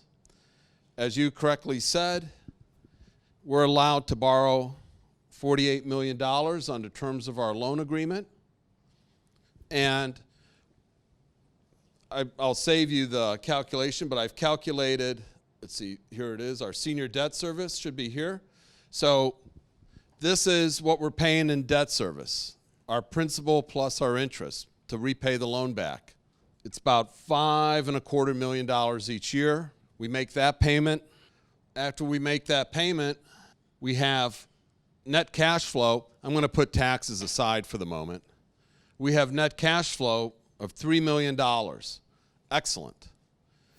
Here's our debt service coverage ratio. We're meeting our coverage ratio. Very good. Okay. We need to do that, 1.6. And we have all that. This is what's known as return on equity, a little different than internal rate of return. Internal rate of return is looking at the cash flows over the period of the agreement on a net present value basis. Sometimes you will hear, and it gets mixed up, you'll hear the phrase return on equity, ROE. You can look at that year by year. So return on equity in the first year is 10%, second year is 11%, 12%. These are all good numbers, by the way. All right? And then we look at, right? We want to know our IRR, 18.5%, which, by the way, what was our required rate of return? 17%. Is this good? Okay. This one is our net present value, $3.4 million. Is that good? Don't let the blue throw you. That's positive. $3.4 million, is that good? Right? That's very good. So we look at all that. There's, by the way, here's the discount rate we used. We used the required rate of return for our discount rate because we want to see if this works. And it seems to work. Is this a good investment? Seems to be, right? I mean, we have positive net present value. We have a IRR, internal rate of return, that exceeds our required rate of return. What's not to like, right? What's not to like? Well, here's what's not to like. All the stuff in blue is risk. Right now, we have something that, boy, sometimes what we say is, boy, it looks good on paper, but does it look good in reality? Okay, what are some of the things, and go back and you kind of look at, I know it's hard to see it, but if you look in blue where we kind of came up with different risk, what are some of the things that we now need to account for in our financial model? Oh, inflation, yeah. Do you think our operating expenses, let's get back up to our operating expenses, and now I'm going to shrink this a little bit. Our inflation, I mean, do you think, 16 years from now, do you think our operating expenses are still going to be $4.25 million? No, we're going to probably have inflation over time. So we better put inflation in. I think the current inflation in Tanzania is about 4%, I think, right? So why don't we use that? So what I've done here, in blue, these are all inputs. So I'm going to put 4% there. That's going to be our inflation rate. And all of a sudden, what you can see, here was our first year operating expense of $4.25 million. All of a sudden, the next year, it's now $4.42 million, goes to $4.6 million, up and up and up and up with inflation. Any questions, by the way? Jump in at any time if you have a question. So if we do that, now we put, that's a risk, inflation is a risk. What happens? Let's go back. We always want to know, how's our internal rate of return doing? Uh-oh. Houston, we have a problem, okay? We now have an internal rate of return of 16%. Not so hot, okay? That's a little, and our NPV is negative, 2 million. Project's not looking so good anymore. All right? Okay, so that's a problem. All right, let's check other key indicator. Remember, is our debt service coverage ratio. Well, the good news is we seem to be okay on our coverage ratio still. That's good. All right, so we got that problem. That's a risk. What are some of the other risks with this project that we're not accounting for? Remember, we wrote them all down. Let me know what some of the risks are, and we'll see what we can do in our financial model for them. What if the demand is decreases? Okay. So demand risk. Boy, that can kind of show up in a lot of different ways. One of the more devastating ways it could show up. So we made two assumptions concerning our demand risk. What are those assumptions? No, that's what could happen. It could go up, it could go down. What are our assumptions in our model? What did we assume for our demand? One of our assumptions is we thought it's going to go up every year by 3%. What's another assumption we made? Right. We assumed that the day we open up that bridge, we're going to have 10,000 vehicles that day. Well, instead of 10,000, what if we only get, I'm going to even say, let's say, make it close. Let's say instead of 10,000, we get 9,500. That's not terribly off, but what's that do? You always go back and check, and wow, now we're down to 14% IRR. We're at $6 million.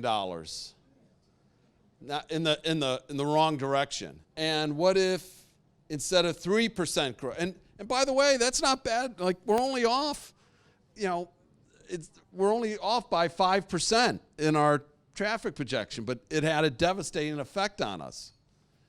And let's say instead of 3%, let's say the growth, I'm not going to be dramatic about it, let's say it's 2.5%. You always go back and check, and now we're 8 million in the red. We're only at about 12.5% internal rate of return. Okay, so we've if you don't mind, I'm going to start making sure we get some of these. So you got demand, you got inflation. What are some of the other risks? Let's think of affordability. What if they are not affordable to pay? So let's say, remember, we're saying it needs to be 8,000 shillings, the toll, right? So the toll, we want it to be 8,000 shillings. And the government, you're the government, and you announce we're going to get a new bridge. It's not going to cost the government anything to build, won't cost the taxpayers anything to build, but we're going to charge 8,000 shillings to use the bridge. And all of a sudden the voter's like, what are you talking about? I got to pay 8,000 shillings to use the bridge. And the government says, the government relents, feels the pressure from all those users, and says, oh, okay, you know what? Instead of 8,000, we'll make it 5,000 shillings. What's that do to us? Holy cow. It's so bad, it won't even give us a return anymore. We're now 35 million in the wrong direction. Now I'm curious. I want to see what happens if we make it 6,000 or 7,000. We just kind of knock it down a little bit. All right, still not good. 7.5%. I want to make sure we get this one. So we had tolls. Let's see. So that's our affordability question. Okay.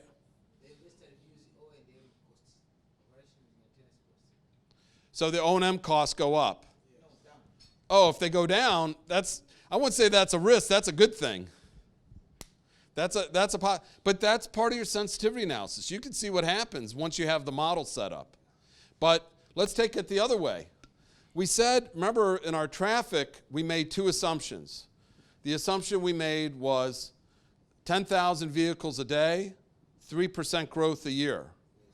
In our O&M, our operating expenses, when we first set it up, we didn't account for inflation. You identified it as inflation as a risk. We've built it in the model. What else is a risk when it comes to operating expenses? So here's our operating expenses down here. We have our inflation adjustment now. We say we're assuming inflation is going to cost, that our operating expenses are going to be 4.25 million a year. Here's our toll of 5%. This signifies our increase. All we need to do is change that to a 4. 6.7 just keeps on lowering the number. You guys are bad. Right here, if we can have a microphone back there. I just want to see if we change the exchange rate, what will happen to the exchange rate. Good one. So that was a risk we identified. So remember, the loan needs to be paid back in dollars. The tolls are going to be collected in shillings. If we do that, okay, that's a good one.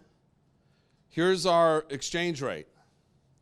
And we're saying right now, 1,000 shillings, I didn't want to do it just as 1 shilling. 1,000 shillings equals 43 cents.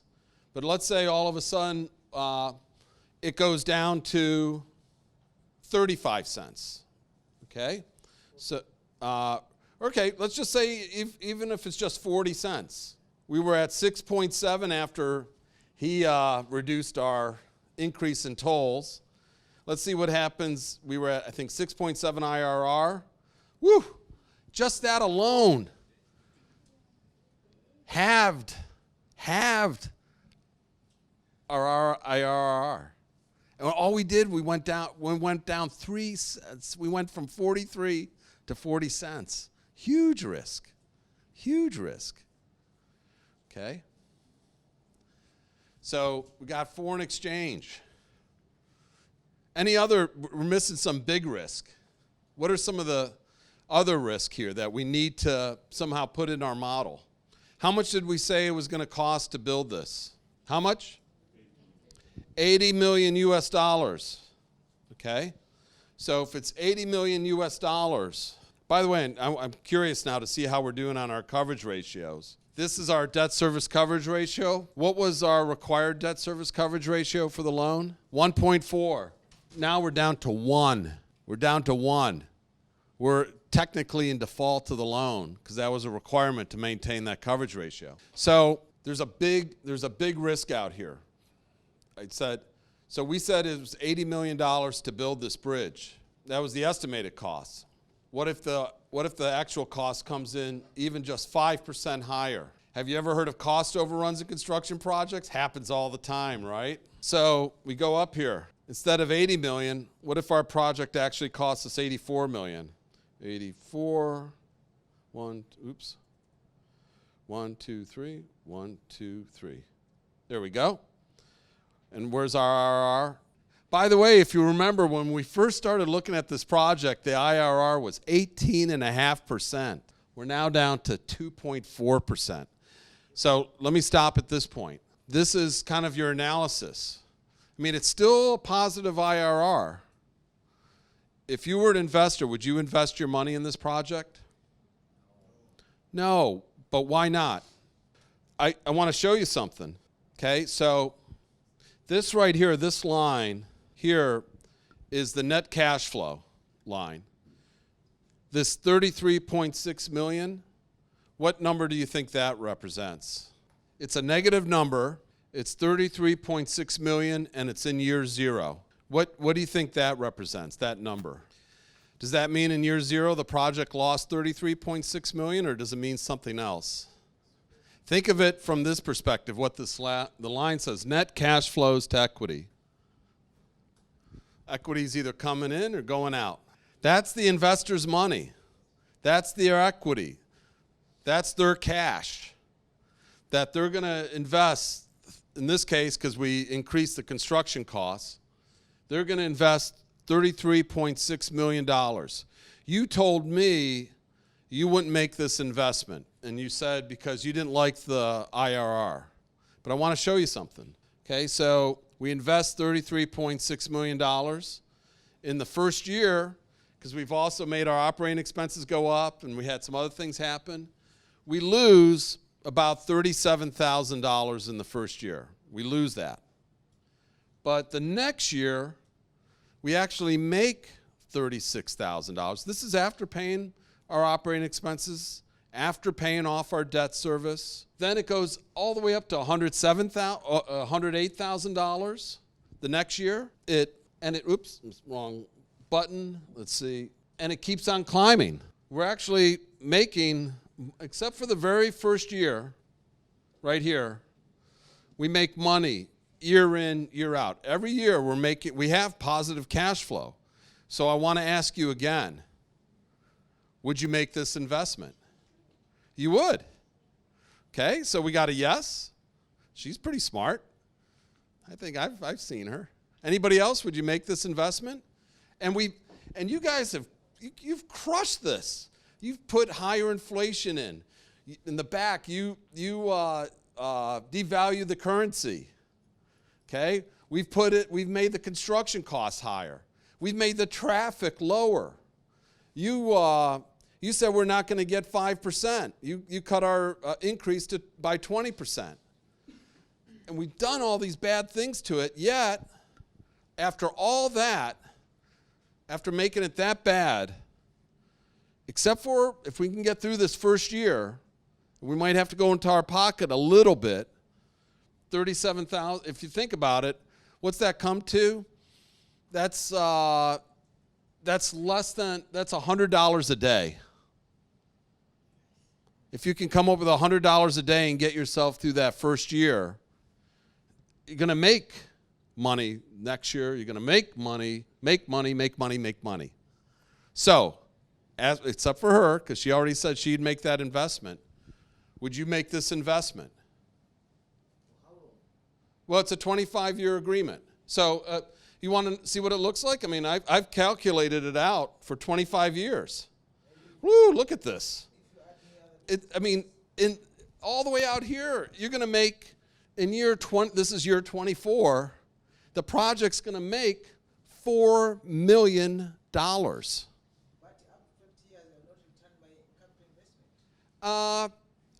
Good question. Let's see if you do. I can add it all up. All right. Remember, how much did you invest? How much? You invested your money. You invested this amount, $33.6 million. So you're asking, did I even earn that back? So I can do that. So you invested $33.6 million, but if you add all this up, it adds up to $50.5 million positive. So would you make this investment? So would you guys make this investment? Who says yes? Come on, don't be shy. Who says yes? You're going to make, after this first year, you're going to make money every year. You're going to get, he asked the question, are you going to get all your money back? You're going to get all your money back and more. You're going to actually make $50.5 million. Would you make this investment? Well, he says no. You say yes. Why would you say no? Because I have to calculate the 50 million. When do I get the net present value? I have to convert that amount of 50 to get the net present value so that we compare the two. Exactly. So remember, you're investing almost $34 million. I said in year 24, if we go all the way out here, this is year 24 right here. I said forecasting that you're going to make $4.1 million. But is that $4.1 million in year 24 equal to $4.1 million today? Yes or no? No. It's so far out there, it's going to have very little value to us. So far in the future. A lot of risk. Remember, risk increases as you go further out.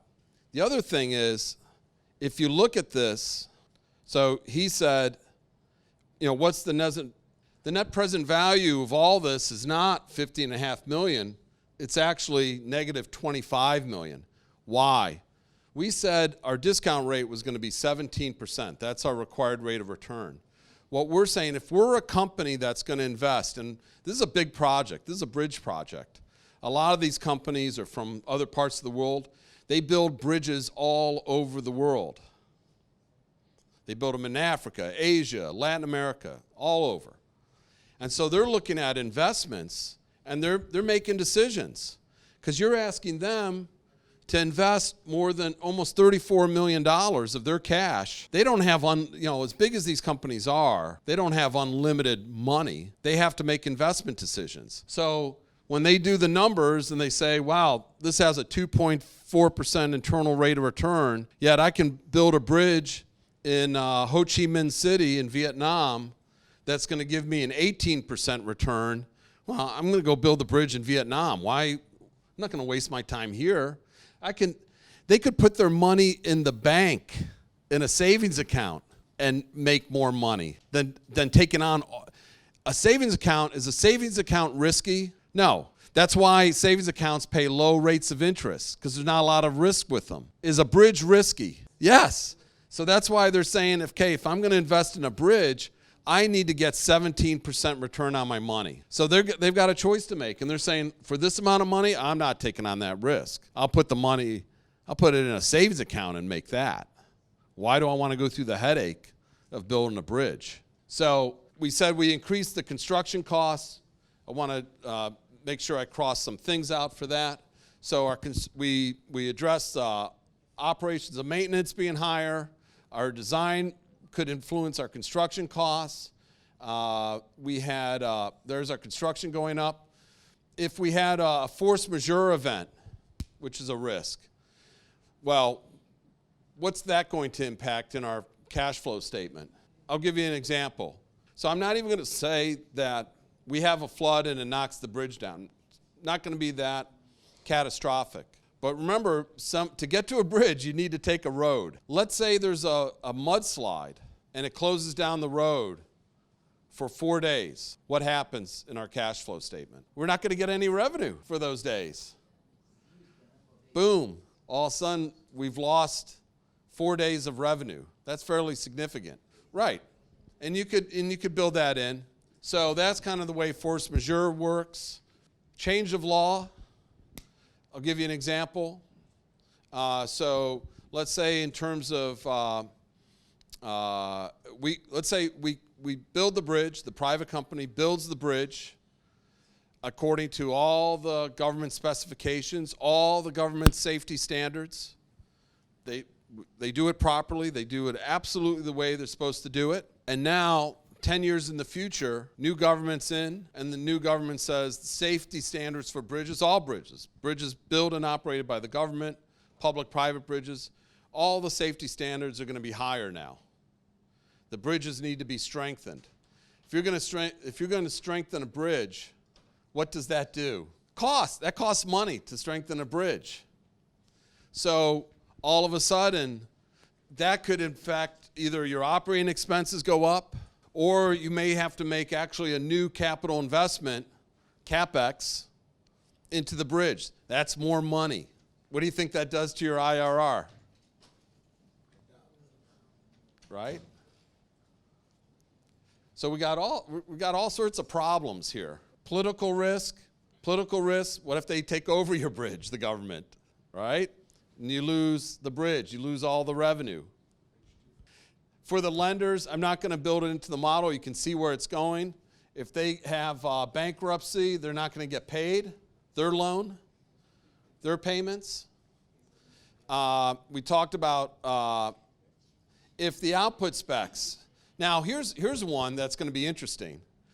So let's say if the bridge, we built it to the output specs of 10,000 vehicles a day, but instead, we kind of gave the example, it's not good. We only have 9,500 vehicles a day. What on the other hand, let's say instead it goes to 20,000 vehicles a day. Okay? Let's see where we are here. Oops. Let's say put 20,000. I'm kind of curious. That actually that takes care of all of our problems, right? 20,000 vehicles a day.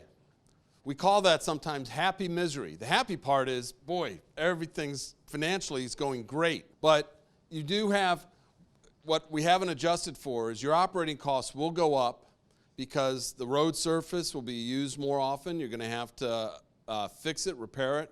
Your operating expenses go up. You'll probably have congestion on the bridge. You may have bottlenecks leading up to the bridge. You didn't know the capacity of that bridge. Maybe it was the capacity was more than 10,000 cars. So that means there's no congestion. There will be no congestion if the capacity was more than 10. Right, it might be, but they might be moving across it very slowly. So, might be. You can tell I'm not a civil engineer. So I will defer. So we have output specs. If the quality is not as good as what we expect, we're going to have them increase the operating expense. That's where it's going to get manifested. If I said the government's going to have to provide supporting infrastructure, right? They're going to have to improve the roads leading up to the bridge. If the government does not improve the roads leading up to the bridge, where's that going to impact our financial model? What line will that impact? So let's say, so you can visualize this a little more. So let's say right now, leading up to the bridge, it's just a 2-lane road, 1 lane each way, okay, leading to and from the bridge. For the bridge to properly operate, it needs to be 4 lanes, 2 lanes each way, to and from the bridge. And that's going to be the government's responsibility to make those improvements. What if private party builds the bridge, they do everything they're supposed to do, but the government never widens the road? The government never adds more capacity to the road. How's that going to impact us financially in our model? Where might you see that? That situation will affect the number of users, then our cash flows will go down. Right. So the number of vehicles able to use the bridge could go down. That's a risk. Same so that's our supporting infrastructure. We had changed the law. Here's an interesting one from the government's perspective, from the private sector's perspective. So it's going to be the government's responsibility, working with the private partner, to secure certain permits to allow for the construction of the bridge. They might be environmental permits, for instance, and you can't do, even if we've had our closing, our commercial closing for our public-private partnership. We've even had a financial closing, let's say. Actually, we might not. That could be a condition for the financial closing. So let's say the government has taken their time in getting the permits. We're the private company. We're ready to go. We're ready to go. But the government hasn't been able to secure the permits yet for us to start construction. Where's that going to impact us on our financial model? Where are we going to see that risk manifest itself? I think you have it. What was that? Because the project implementation will be delayed, then there will be a cost overrun of the project as time goes. There might not even, by the way, you're exactly right. The project is now delayed, and it might not be even a cost overrun. The private company still might be able to build the bridge for the original $80 million. However, what happens is, and let's even go back to kind of our original traffic number. And let's even go back, we're going to go back to even a lot of our original things. We'll have the original exchange rate. We even have the original increases, original toll. See if we made any other changes. And our traffic, 3%. And I'm going to leave inflation in there. And so we're at about 15% IRR. But now, let's say we get delayed. So because we don't have the permits, let's say it delays us by 1 year in opening the bridge. Delays us in 1 year. Well, guess what? If it delays us 1 year in opening the bridge, that means we have how much traffic in the first year on the bridge? 0. Don't worry, I'll fix this. So that means we lose a whole year. And we just lost 600 basis points, 6% in our IRR. Why? What is time? Time is what? Money. Time is money. Time value of money. We want it. We're the private company. We're ready to go. We wanted to put our money in and start work. We just lost a year. Not good. Okay? So permitting. We talked about political. You've done a pretty good job. Any comments or questions? I mean, one of the things I hope you appreciate from this, all these risks are going to impact our financial analysis.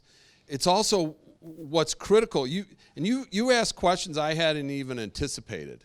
That's why it's so important to set up a financial model and set it up so you have variables and you can change inputs to see what feasibility is. The best phrase for feasibility is, what if? What if this happens? What if our currency is devalued? What if our construction costs go up? What if we're delayed 6 months, a year? What if? And you want to see the impacts. Now that you are familiar with some techniques of credit enhancement, you can also test your knowledge by participating in the following group exercise. I will be presenting the background information on the exercise. You may pause the video to complete the assignment, then restart the video to compare how you did with other learners completing the same assignment. The parts that's going to be easier about it is a financial model has been prepared for you. Your job is going to be, as a client public authority, somebody's prepared a simplified financial feasibility study for you. Your job is going to be to review it, test it out, see if you understand it, do some what-if sensitivity analysis, see how the model changes if you make changes to the input costs, and to use the model to make decisions about how you structure a PPP project.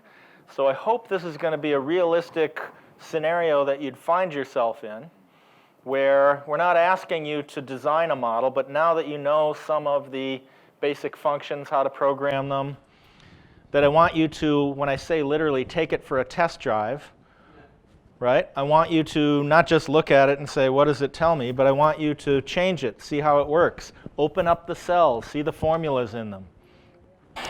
Maybe you'll find that it's not presented as clearly as you'd like it to be.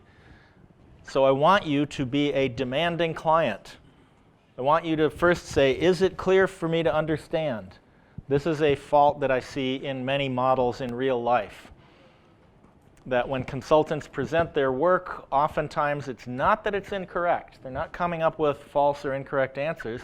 It's just it's difficult to see. What are the input assumptions? What are the calculations being done? What are the results? How do I interpret and understand those results? It's not done very clearly. And in my experience, I also find that sometimes that's done on purpose. Sometimes there are consultants who they'll want to show you the model and say, unless you have any problems with it, I'm going to assume it's okay and you'll pay me and their job will be done. But oftentimes what they don't want is for you to ask a lot of questions. For you to say, I see that you are assuming the level of demand is this or it changes like this. Where did you get that number? Why did you assume this growth rate? How did you come up with, I don't know, this interest rate or this term? You start actually asking questions. That then puts them in the position of having to explain how they came up with their assumptions, which they should do. And understand, again, a model does not magically and accurately predict exactly what's going to happen. A model is just, we come up with our best assumptions, and they are that, they are assumptions. We come up with our best assumptions about size, level of demand, costs, and we project them into the future.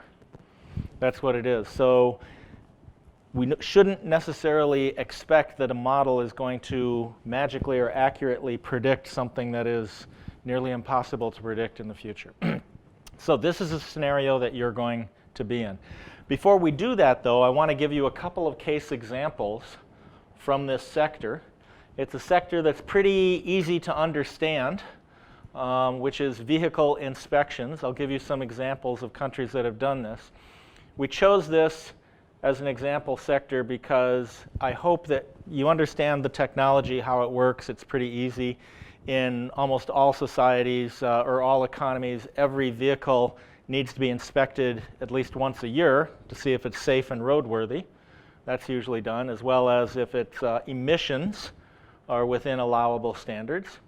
And that a lot of us can also relate to it from the position of a consumer. If you were a vehicle owner and you were being required to have your vehicle tested each year, what would be important to you? Would it be just the cost of inspection? Is it affordable? Maybe you'd be worried about the time that it would take. How much time away from your job, your family, your productive life, how easy is it to provide this service? So this is why we've chosen this. So I'm going to give you some cases of PPPs in this sectors. I'm then going to present the background information on the case that we're working on. Then your job is going to be to take the model, take it out for a test drive. I want you to see, is it clear? I want you to give your own comments and feedback. And I'm also going to give you some assignments of what if sensitivity analysis to do. You tell me the answers. And lastly, probably the most challenging part, you recommend how the risks should be allocated. Based on the model, how should risks be allocated? This is what we use financial models for, to decide how to, say, structure projects, meaning how to share or allocate risks between parties. That's the most important part. Okay, so one of the first cases where this happened, or one example of this, was in the Philippines. Philippines is an interesting case when it comes to PPPs because it was the first developing economy to both pass its own PPP law as well as create its own PPP unit, which it did all the way back in 1990. Since 1989, they have attracted over, actually in this case, it's $56 billion. I have to update that. $56 billion. So here's a look at the investments put private investments in infrastructure across sectors. They've done it across many sectors, including airports, the ICT sectors, a lot of it in power generation, as well as ports and roads and airports and water and sewerage. Here you see, in this case, one of the authorities to do a PPP was the Land Transportation Office. Land Transportation Office takes care of services like vehicle registrations, driver's licenses, vehicle inspections. Also, they do keep track of things like they work with law enforcement to keep track of what they call carnappings. Do you know what carnappings are? It's the first time I'd heard this term. What does carnapping refer to? What would you guess? Carnapping.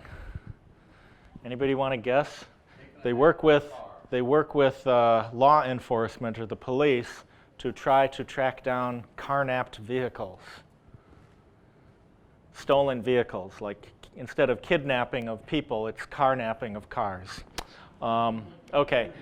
Anyway, so in the year 2002, they had awarded this contract earlier. In 2002, they began this project, which was a BOO contract with an $84 million capital investment, basically to modernize and update their record-keeping system, as well as to offer vehicle registration, inspections, and licensing services. So the scope of the project here was really to come up with, well, for the first time, move from a paper-based system to electronic data, come up with data linkages between all of the various offices. There were about 250 offices spread out around the country. Now to have electronic data linkages of those setup databases, so the whole thing would cost $84 million.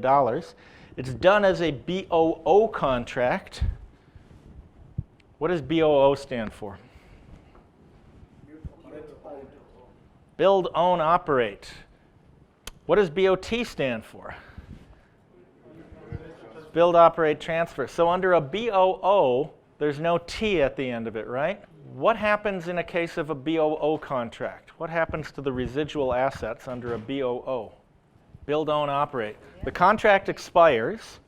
So in this case, it's a 10-year contract. At the end of 10 years, what happens to the residual assets? Which, by the way, we'll say they're basically IT assets.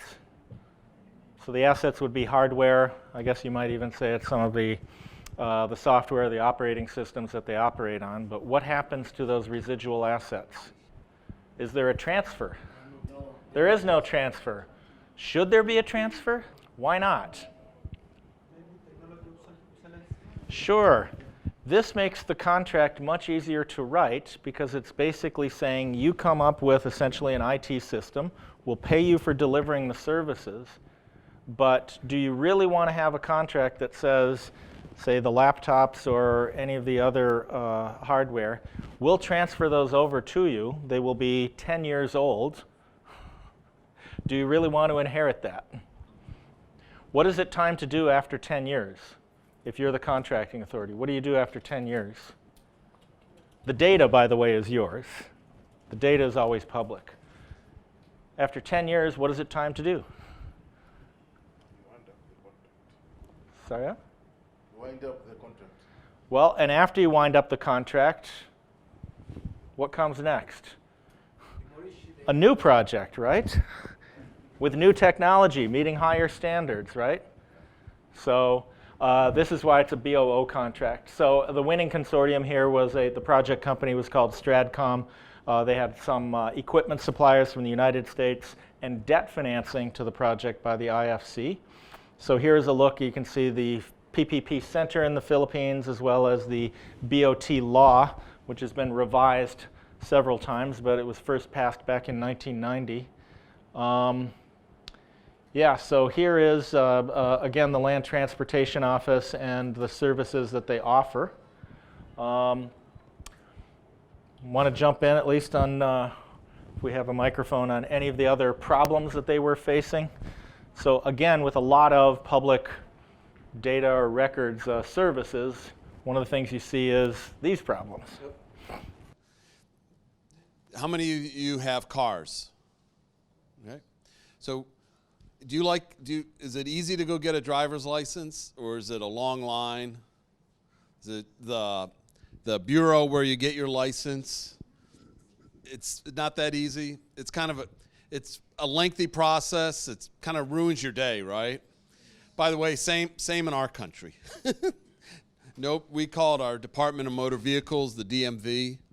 It's about as fun as going to get a root canal for your teeth, right? It's not a great experience. So you end up with long queues. It takes a long time to do this, and for your vehicle inspections, in this case in the Philippines, similarly, it took a very long time to do that. So one of the things that arose in the Philippines, happens in some other countries as well, is if something becomes very inconvenient for people, in this case a government function becomes very inconvenient, we have what we call fixers. Anybody know what a fixer is? Ned asked you about carnapping. What is a fixer? What do you think a fixer might do for you? I think you probably know, but you're afraid to say.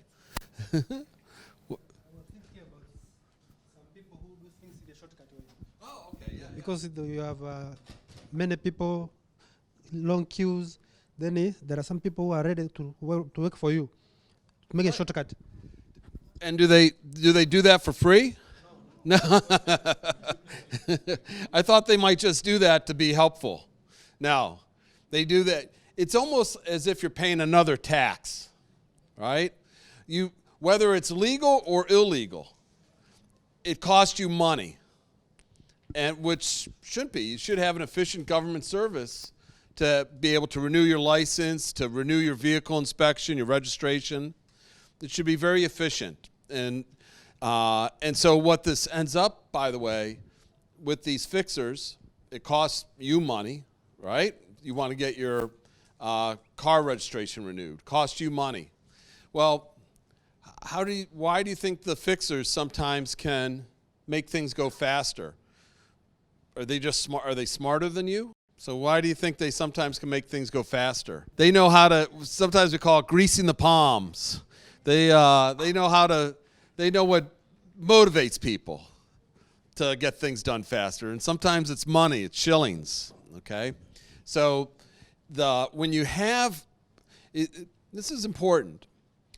In this case, when you have government inefficiency, it actually can open it up to corruption, graft.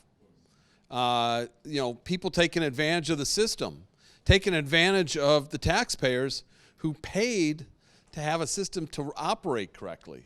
Okay, so real problem. The other problem that existed here, besides the issue of the fixers and potential corruption, is just think about it. It could be here in Tanzania or Zanzibar, that there's a reason your vehicle is registered every year.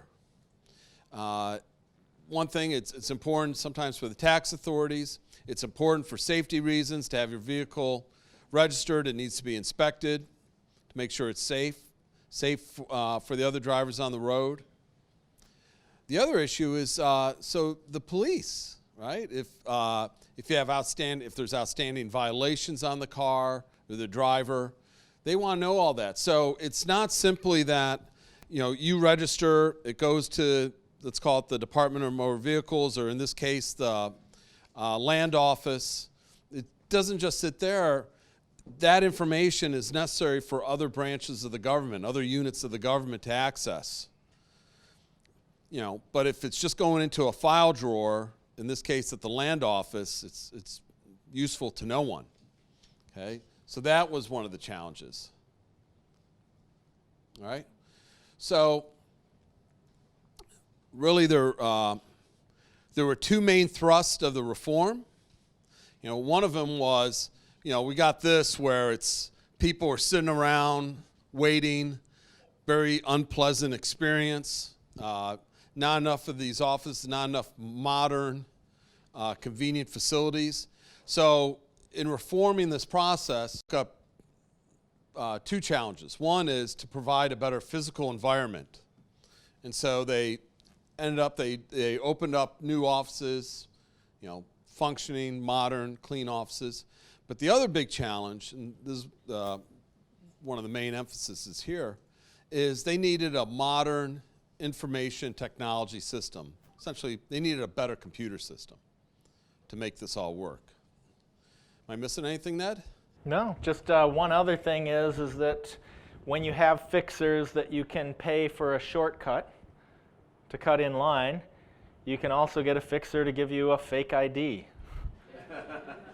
And that undermines, I mean, there's a whole bunch of other things with that. And so, again, anytime you have an inefficient public system working, you oftentimes incentivize some informal market where people are willing to pay for shorter periods of time.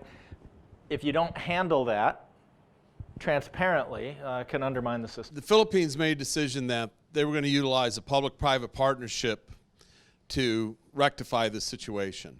Now, this public-private partnership is a little different than what we've been discussing this week. You know, we've been focusing on real, what I would call hard infrastructure, abattoirs, bus terminals, bridges, schools, things like that. This one's going to involve technology, computer systems, software, things like that. How long should a bridge last? More than 30 years, right? It should last a long time. Same with a school. Same with a bus terminal. They should last for a long, long time. Hence, our agreements, like what we went through earlier in my presentation, are long-term in nature. What about computers? You have computers. How long do they last? 5 years at the outside. That's like, you're like me. I kind of go a long time, but boy, it gets pretty slow, bogged down, and inefficient, right? So computer technology tends to have a short lifespan. There, you know, everything's constantly becoming obsolescent. And that's going to be a challenge you'll see in this one, but there's a way of doing this. So the idea was to create a new computer-based information network across the islands. If you know your geography, remember the Philippines are essentially an archipelago of islands, which makes it somewhat, has its own set of unique challenges. You can see there's many offices, 214 district offices, 15 regional offices. A lot of that has to do, again, because you have all these islands. This network all has to be linked to a central office. That central office needs to be able to link to other government agencies. So it all has to speak like a computer geek. It all has to interface. And you even had, you had geography, I mentioned that. We had topography. There's rainforest, there's mountains. There's water that has to be crossed. And the Philippines are not homogeneous in terms of the culture. There's tribes, there's different, culturally, people behave a little differently in different parts of the country. All right? So this has to do with stakeholders. Ned? Sure. Yeah, sure. I'll go upstairs. Take that. All right. Good luck. All right. Here is one of the, took this from the press, but one of the things that was important in the Philippines. Now here's a question. You're proposing to do a PPP. I think I've mentioned this before, that more difficult than the financial analysis, more difficult than drafting the contract, more difficult even than sourcing, coming up with the debt and equity financing. What's the most difficult challenge about making a PPP work in practice? Who can tell me? What's the most difficult challenge? Yes?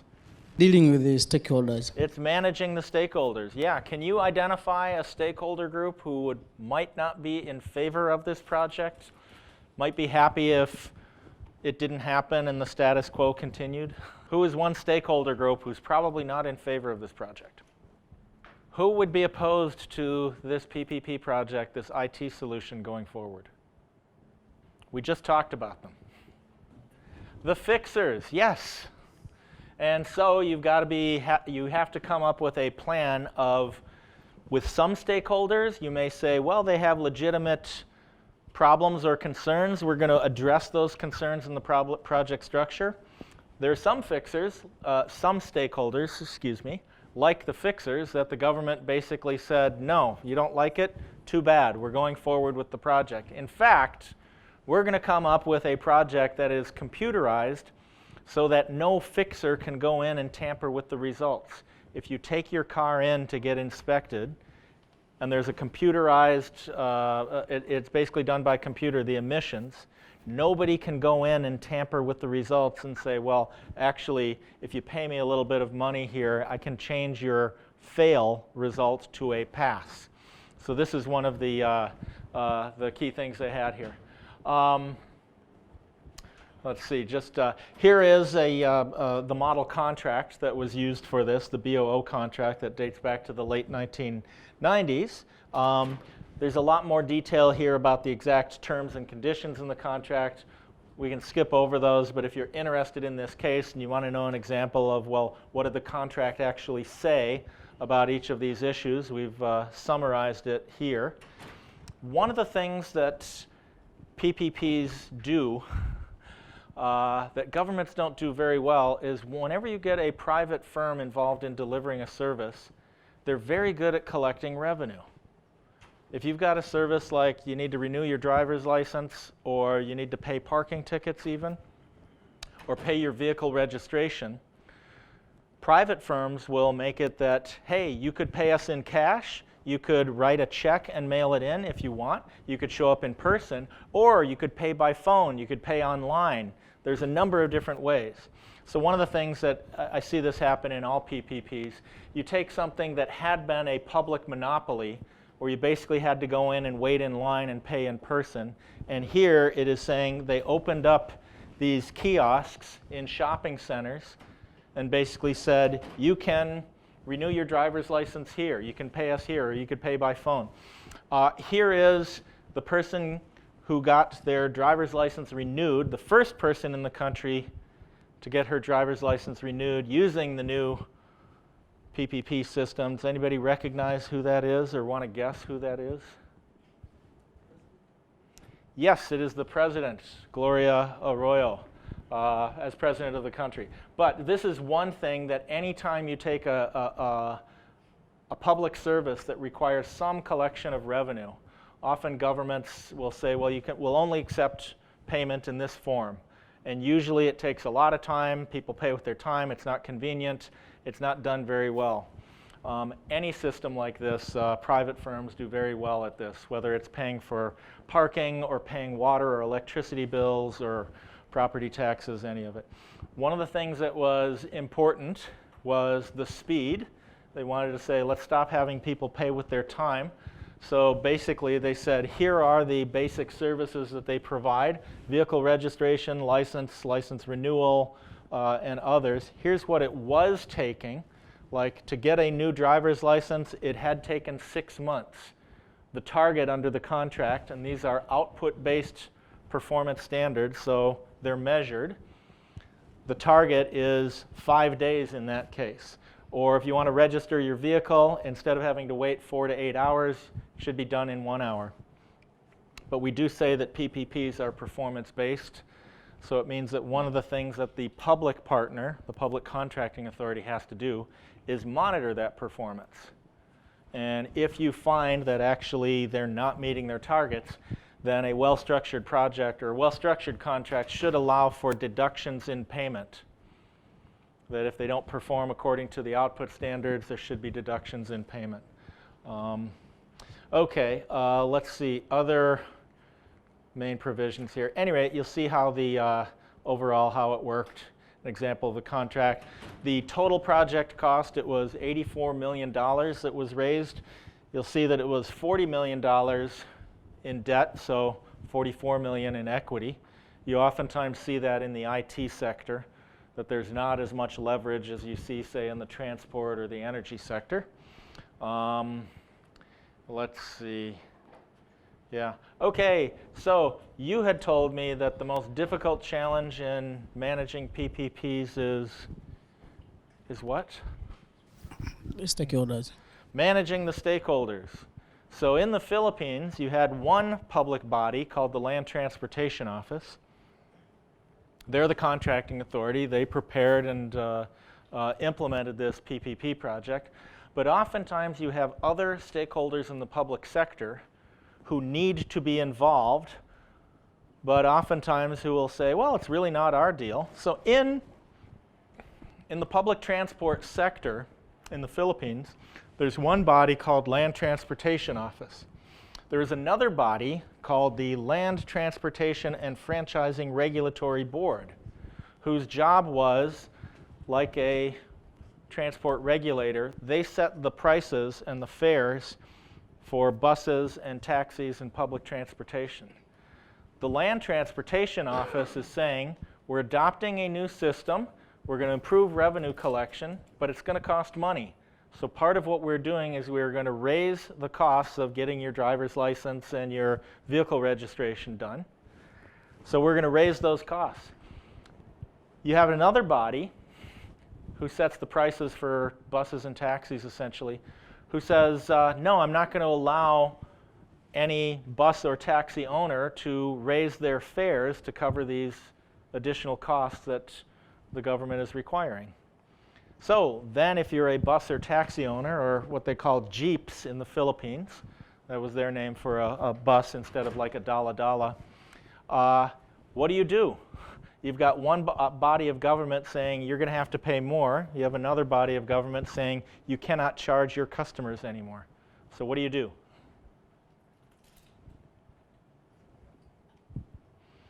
What did they do in this case?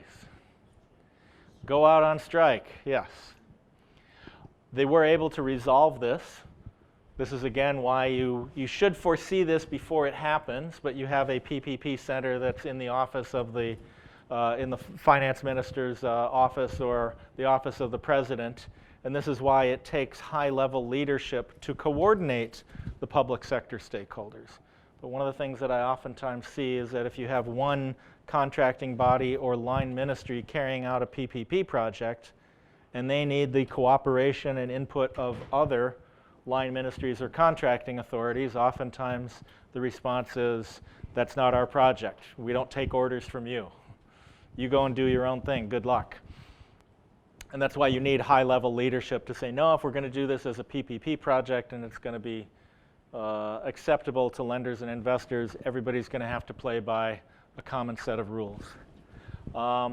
Okay, so that was how they did it in the Philippines. They've also done projects like this. They looked at them in Jordan as a potential for PPP with the national vehicle population. You can look at their GDP per capita, basically what their goals and objectives were for improving safety and reliability through a PPP, which they looked at here.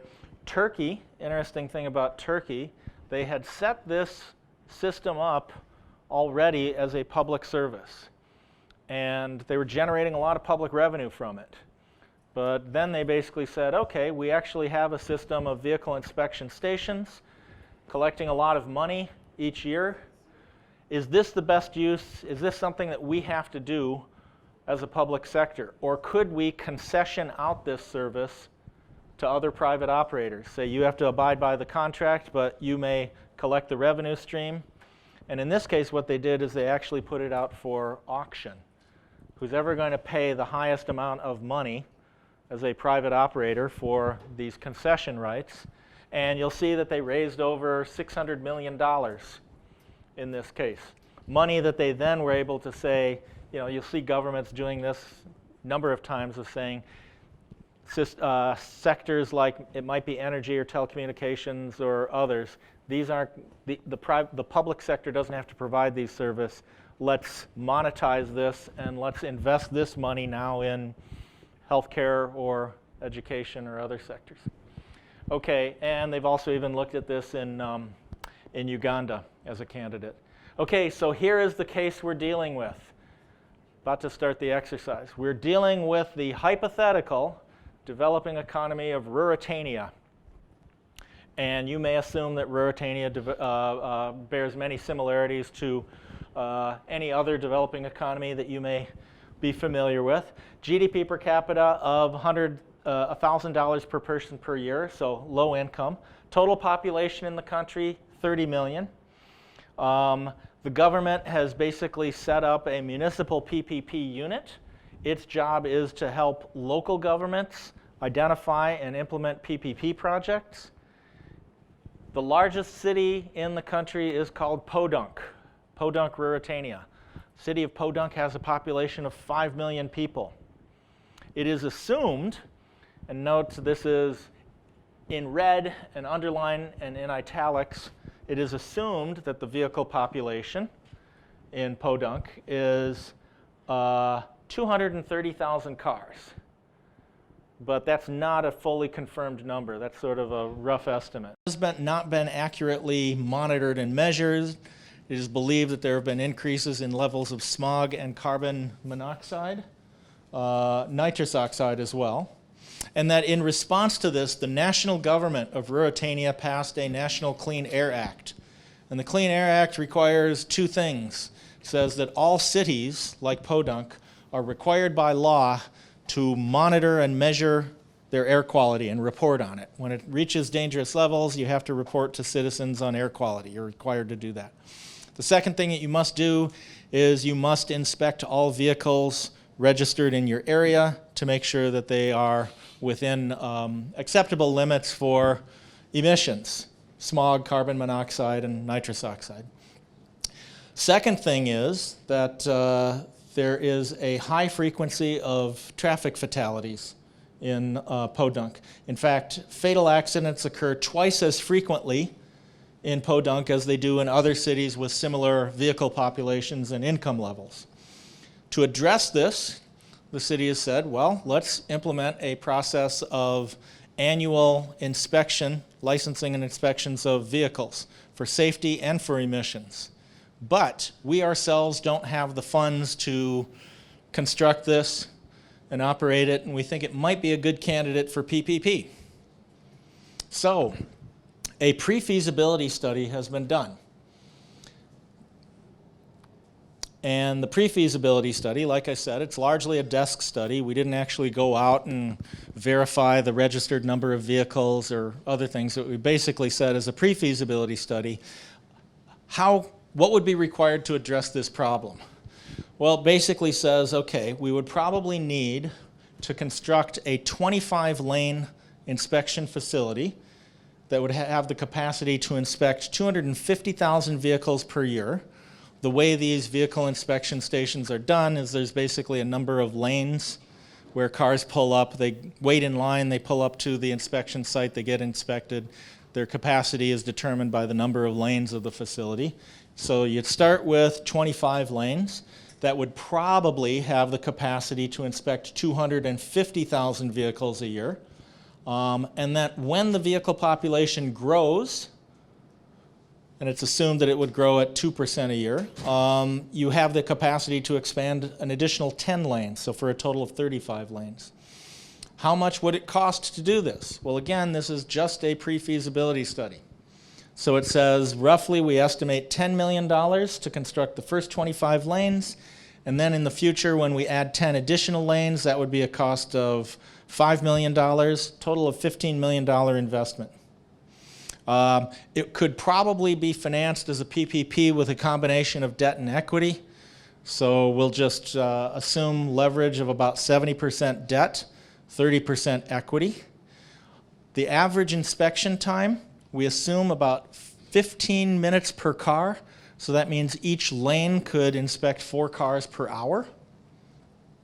The hours of operation would basically be 313 days a year or 8 hours per day.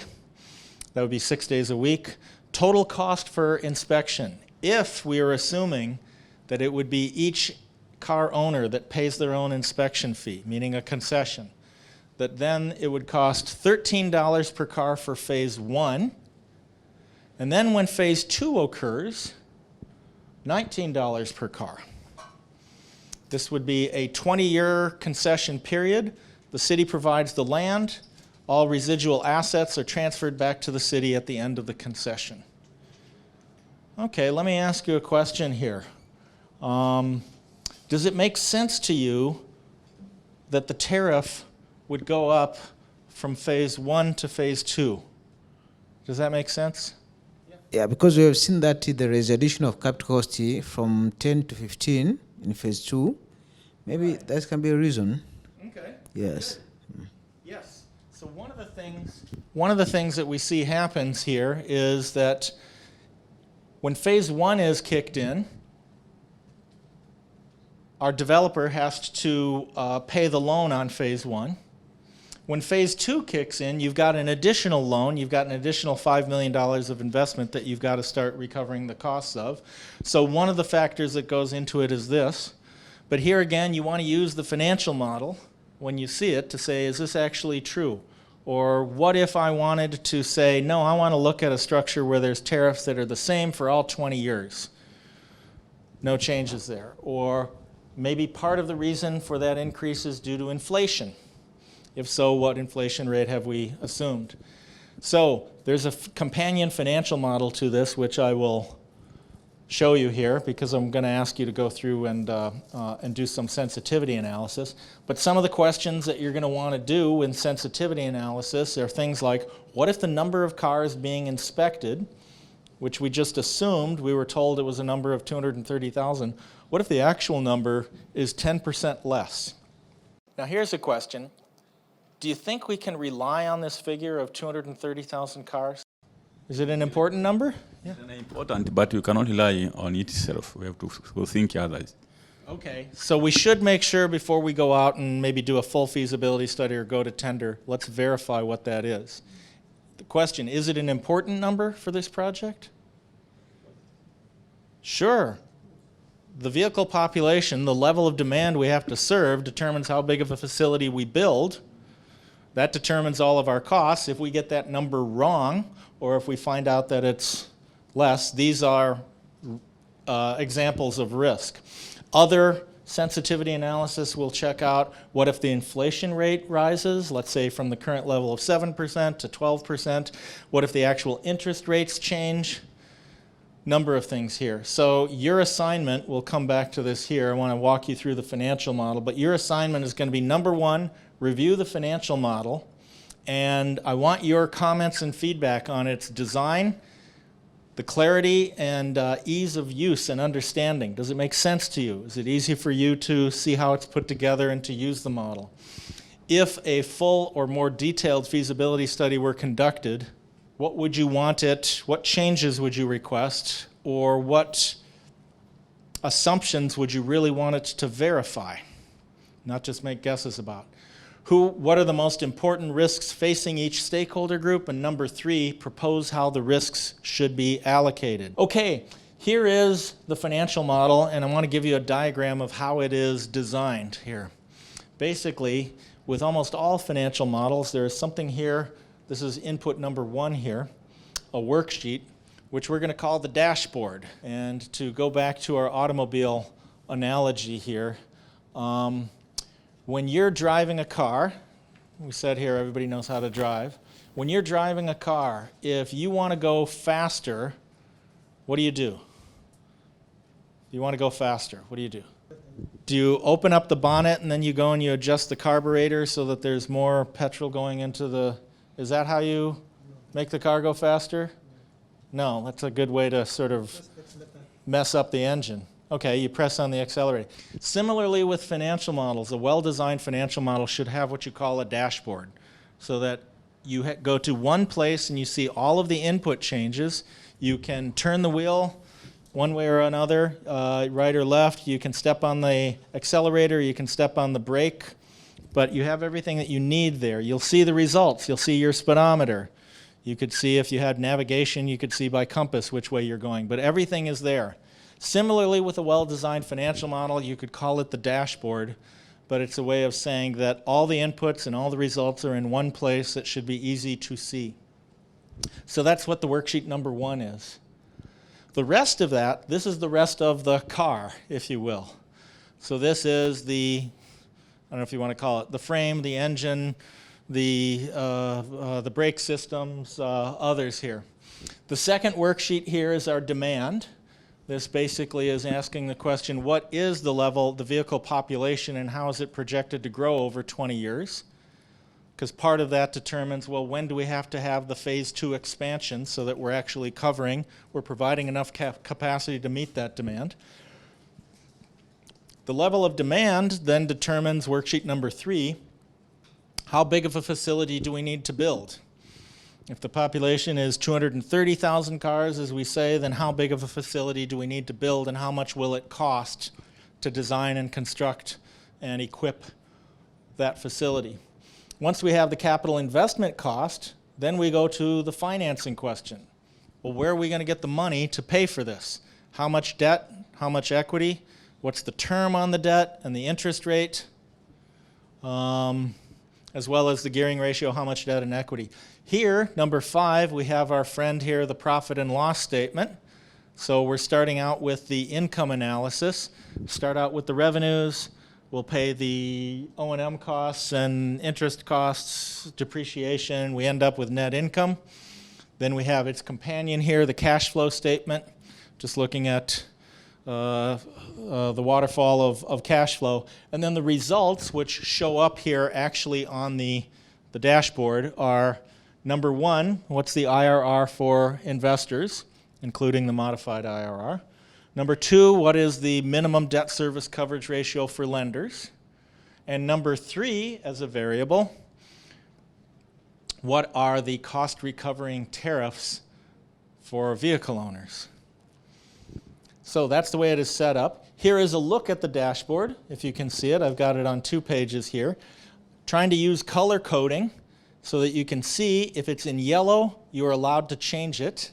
So in other words, you can turn the steering wheel right or left, that's fine. You can step on the gas or the brake, that's fine. But if it's not in yellow, as in the rest of the model, please don't go and say, I don't know, remove the tires or change the carburetor or things like that. That's the rest of the model's calculations. So you'll see the key input assumptions. One of the assumptions is what year are we going to begin this project? Second one is the demand assumptions. What is the vehicle population? What is the growth rate that we project it's going to grow? Third one, now we get into capital expenditure. How much is it going to cost for phase 1? And what are the components of that? And how much is it going to cost for phase 2? And then we've got depreciation. This is a simplified model. We've got the financing assumptions, how much debt and how much equity. We've got our profit and loss or income statement here of what are the operating costs, including individual inflation rates for each one. You may look at that and you might say, does it really make sense to have different inflation rates for every single operating cost category? Here's a key decision that you need to make in modeling. How much detail do you want to include in your model? Some would say the more detailed, the better. We're accounting for all different variables. Some will say, well, the more detail you provide, if it's not really valuable detail, just makes it sort of more cumbersome and complex. So these are things where I want you to apply your judgment. I want you to see, does this make sense to you? Is it easier for you to use? If it were to be redone or revised, what additional variables or how would you like it to portray its results? 2 other big inputs down here. What are the tariffs for phase 1 and phase 2? One of the things I encourage you to do is try and change the tariffs. See what impact they have on the results. And 2 of them, probably the more basic results are, we've got the investor's IRR on equity, and we've got the lender's minimum debt service coverage ratio. So that's your dashboard. Here is a graph looking at, in green, we've got the vehicle population starting at 230,000 and growing at 2% a year. In red, we have the capacity that is provided or available in the current facility. So here it is. It basically tells us when should we have phase 2 kick in. When is that going to need to kick in? The other part here is today we are projecting, we are assuming today the vehicle population grows at 2%. Is it realistic to assume that a vehicle population will grow at one single constant rate over 20 years? No? Okay. So maybe one of the adjustments you might ask for is give us more options to change that. Maybe we want to have a growth rate for years 1 through 3, years 5, years 5 to 10, or something like that. Would you want to have a different growth rate for every single year over 20 years? That's more complexity and more detail, but do you think, would you really like to see a different growth rate? Or is that too much detail? So you're going to have to be, this is where, again, I encourage you to be a demanding customer. Here is a look at the cash flows in the project. So the blue line here at top, this is total revenue. All right. Now here's a question. Why do you think total revenue suddenly does this? Why does it jump up in year 4, suddenly goes from, what's that, a little over 3 million to almost 5 million? Why does that blue line jump up like that? Again, this is where I'm showing you that if you graph something well, it will kind of tell the story behind a project in a simple way. Why does the revenue line suddenly jump up like that between years 4 and 5? Who can tell me? Yes. I remember you said that in the first 2 years, the operation costs become somehow not in good position. What happens to the tariff between phase 1 and phase 2? Yeah. Remember this? Increase, the tariff increased. Yeah, so what happens to revenue?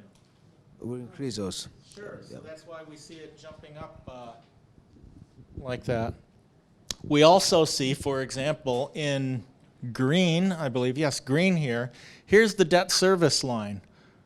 Why is it that they're paying one level of debt here, and then the level of debt jumps up, and from years, what is that, 5 till 10, the debt payments are higher, and then they drop down in year 11, and then they're done by year 15.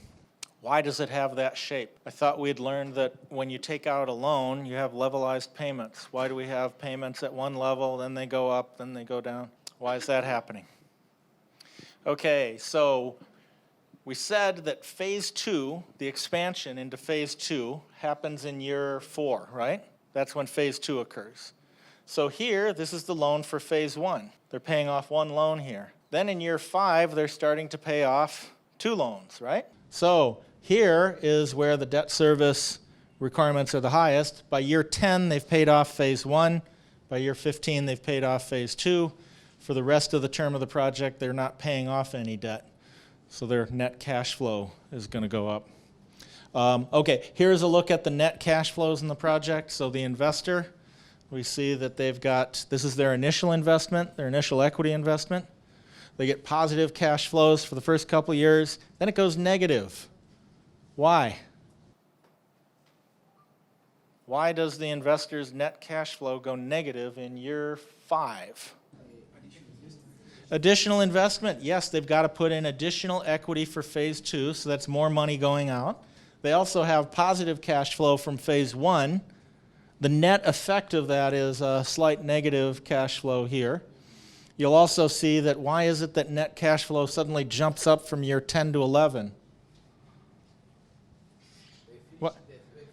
Paid off the loan for phase 1, and in year 14 they paid off the loan for phase 2. So if you look closely at these things, and for some people who are maybe more visual learners, you can look at something like that and sort of see, oh, I see what's going on with the project overall.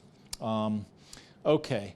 So your assignment is going to be to open up this model and to answer these questions. Number 1, tell us your comments on it. Its design, its ease of understanding, presentation. If a full and more detailed feasibility study were done, how would you want it to be designed, and what would you want it to focus on? Meaning, what assumptions would you want it to really focus in on? Now that you are familiar with some techniques of credit enhancement, you can also test your knowledge by participating in the following group exercise. I will be presenting the background information on the exercise. You may pause the video to complete the assignment, then restart the video to compare how you did with other learners completing the same assignment. Okay, so can you see this back there, or should I magnify the view? So this model, now that you know your way around Excel, here we have, this is worksheet number 1. So each worksheet is labeled down here. Worksheet number 1, that's our dashboard called Inputs and Results. Here you'll see, again, I believe, show your work. So anytime you start out with a project, show the title of the project. Sometimes you'll have different versions of a financial model that track different scenarios. Try to always make it clear, anybody reading your model, this is the title of the project and this is the version we're working with. So it's the Podunk Ruritanian Vehicle Inspection Station. Should be very clear. What is the beginning year? 2020 in this case. You've seen this, the vehicle population, the growth rate, as I've said. You have the other assumptions. Well, whoa, tricked me. Okay. I'll scroll down here. See the other inputs. Here I made some corrections, just showing that what is in yellow is an input assumption. What is in white here, these are not assumptions, these are results or calculations from this. So, for example, the total capital expenditure of phase 1, that's the sum of all of these. I've also tried to show the units or the assumptions on this. Again, part of a well-labeled and presented model is, I like it when it shows what are the units. So when I see here, here's a number that says something like capacity, it says 25. 25 what? Is that $25? Is that 25 million? Is that 25 years? Try to make it easy that, this is the number of lanes. This number here is a number of cars per year, or cars per year per lane, I guess. But at any rate, label it. That's, again, another part of making it clear. And then here I've got other assumptions, even about what is the average hourly wage for workers, we assume, different inflation rates, income tax rate. So that's our inputs and results worksheet. Here is a very simplified version of our demand, just 2 rows. Oh, the other thing that I would encourage you to do is show both the project year and the nominal year. Sometimes we shift years, we'll make assumption, no, the project won't start until the year 2022. And if so, we'll want to know, well, okay, in year 5, let's see, what is year 5? Show it so it's very simple. The project's year 5, in this case, is the year 2025. And it's pretty simple, pretty basic. Also, I recommend you have modelers show their work in terms of what they're assuming. So for example, this first row, it says car population, number of cars. It's line 1 times 1 plus line 2, where line 2 is the growth rate. So you can see, here's what goes into each one. Very often, modelers will simply, you'll just see a row of numbers that you see that are increasing, and it's sort of up to you to find out, well, at what rate are they increasing? In other words, difficult to understand. Now we have capital investment. This is usually in most financial models where you get the most detailed assumptions. Your technical specialists or cost engineers can oftentimes come up with accurate, or detailed assumptions breaking out the different cost categories of capital investment, site preparation and civil works, the facility construction. You can itemize the phase 2. Again, when I show something here in yellow on one of these worksheets, that means that the source of this is actually from the dashboard.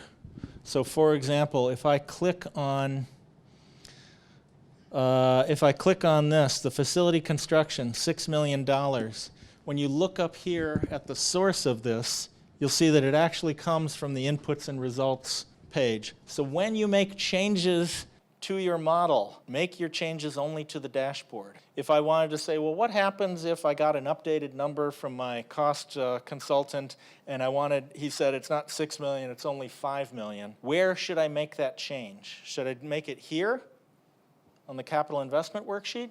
The answer is no. If you want to make that, you go back here to your dashboard and you would make the change right here. That's where you make your change. Again, if you want the car to go faster, you don't open up the bonnet and start tinkering with the carburetor. It wrecks the car. Similarly with a financial model. There's a financing worksheet, and again, in this case, you now know how to compute interest payments and principal payments. This shows equity and debt for phase one, and then it shows the loan. And one of the other things that it does now that sort of depicts in more detail for you, for the life of a loan, we have here not only what is the beginning balance, but we've got principal payments, interest payments, total debt service, and then we've got the remaining principal. How are we paying down the loan? Again, you don't have to do this, but it shows your work. And one of the things that you oftentimes first do is a full debt repayment table that actually shows you, and you can verify that, our loan of $7 million, it starts out after year one, we've got $6.6 million, and by the end of year 10, we've got a zero balance. We've got our income statement. Again, the income statement, it starts out with number of cars times the tariff. So we get our total revenue. Then we show here the operating and maintenance costs. We've got different inflation rates. As with all profit and loss statements, what we end up down at the bottom is net income. That's our bottom line here for the project. And then we've also got K-analysis. Take it out for a test drive. Tell us what the answers are if the number of cars being inspected drops by 10%, or if the inflation rate increases from 7 to 12%. Go ahead and work on that for probably about the next 45 minutes, I would say, and we'll share our results.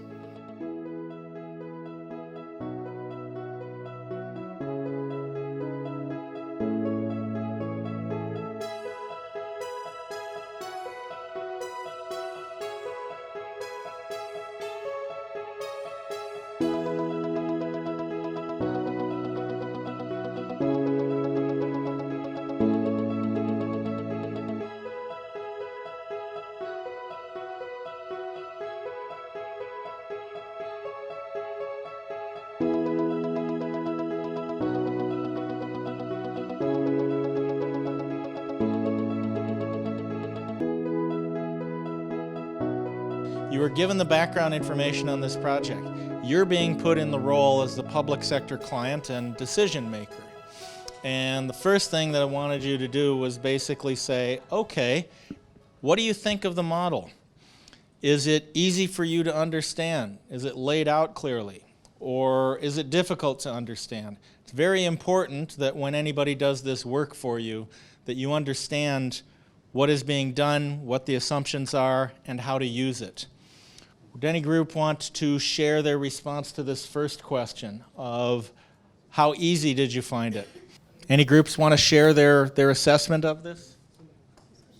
The way of seeing here, the model actually represented all the details required to understand the statement in the income and everything that was being easy, the way they have been presented, because everything was narrative, categorically, all the statements and the whatever.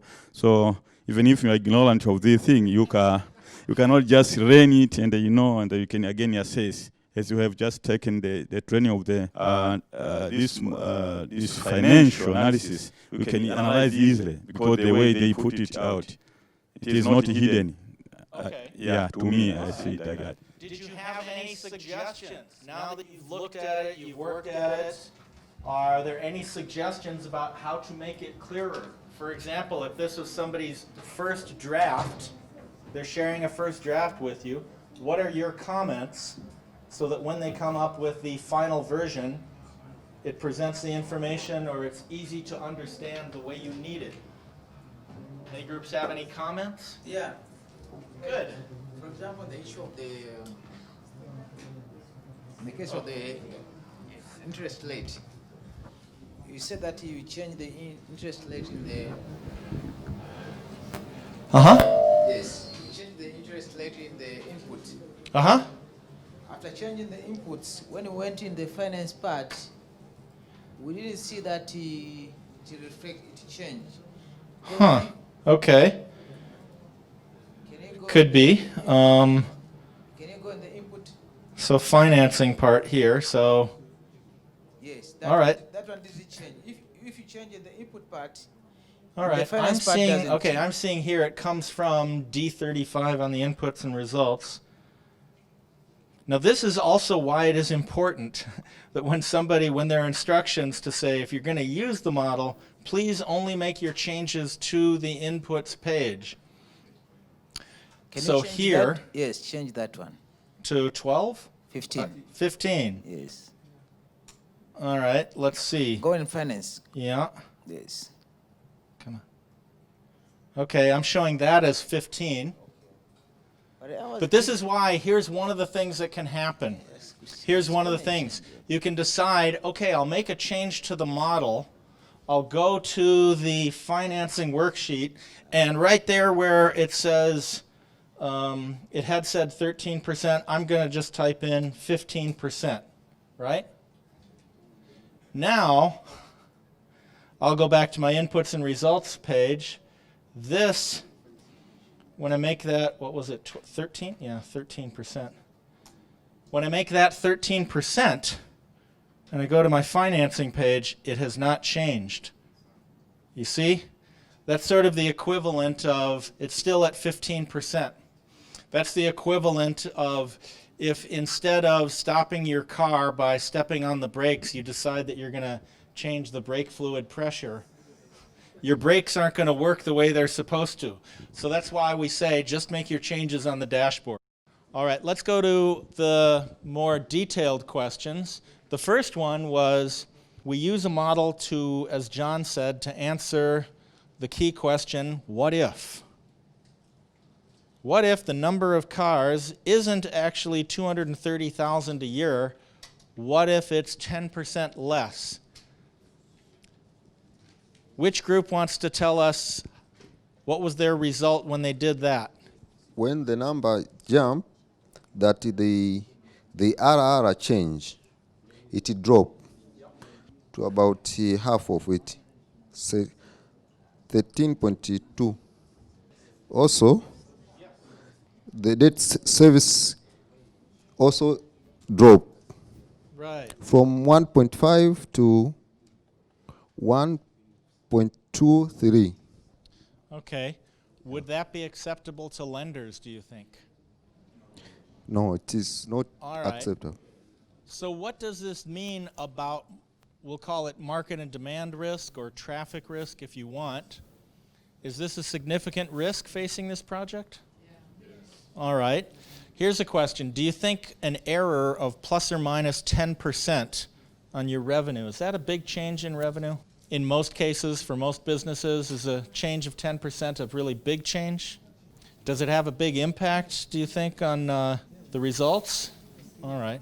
Can the private concessionaire, could a private concessionaire really control how many cars get inspected each day? In fact, there's going to need to be a law and enforcement to make sure this happens. In most countries of the world, well, maybe outside of Scandinavia, people need to be enforced to pay for environmental projects. Maybe in some countries they're more willing to do it. But you're going to need a public role in this case. So now we could say that maybe you would say that the number of cars being inspected, that risk should be allocated to the government. Could be that there's a minimum revenue guarantee, perhaps. It could be that there are availability payments. But now you're using the model to actually make some informed decisions on risk allocation. All right, how about the next question? Who would like to answer what happens if the inflation rate changes? When the inflation happened, raised from 7 to 12%, we observed that the operation expenses started to, the effect of the operation expenses started from the second year to going up. And the effect of DSC, debt service covering ratio, also started from the second year to up, which means it was increasing. For example, the issue of the debt service cover ratio was decreasing from 1.55 to 1.51. And for the case of the EIRL also decreased. Yeah, from 21 to 20.9. You've got it. I've just made the to changes zero, up here. yeah, to zero, or it was negligible. Right. Yeah. Why is it that we're even getting an error symbol here on our IRR? What's wrong, do you think? Yeah, we got that error because it is not acceptable.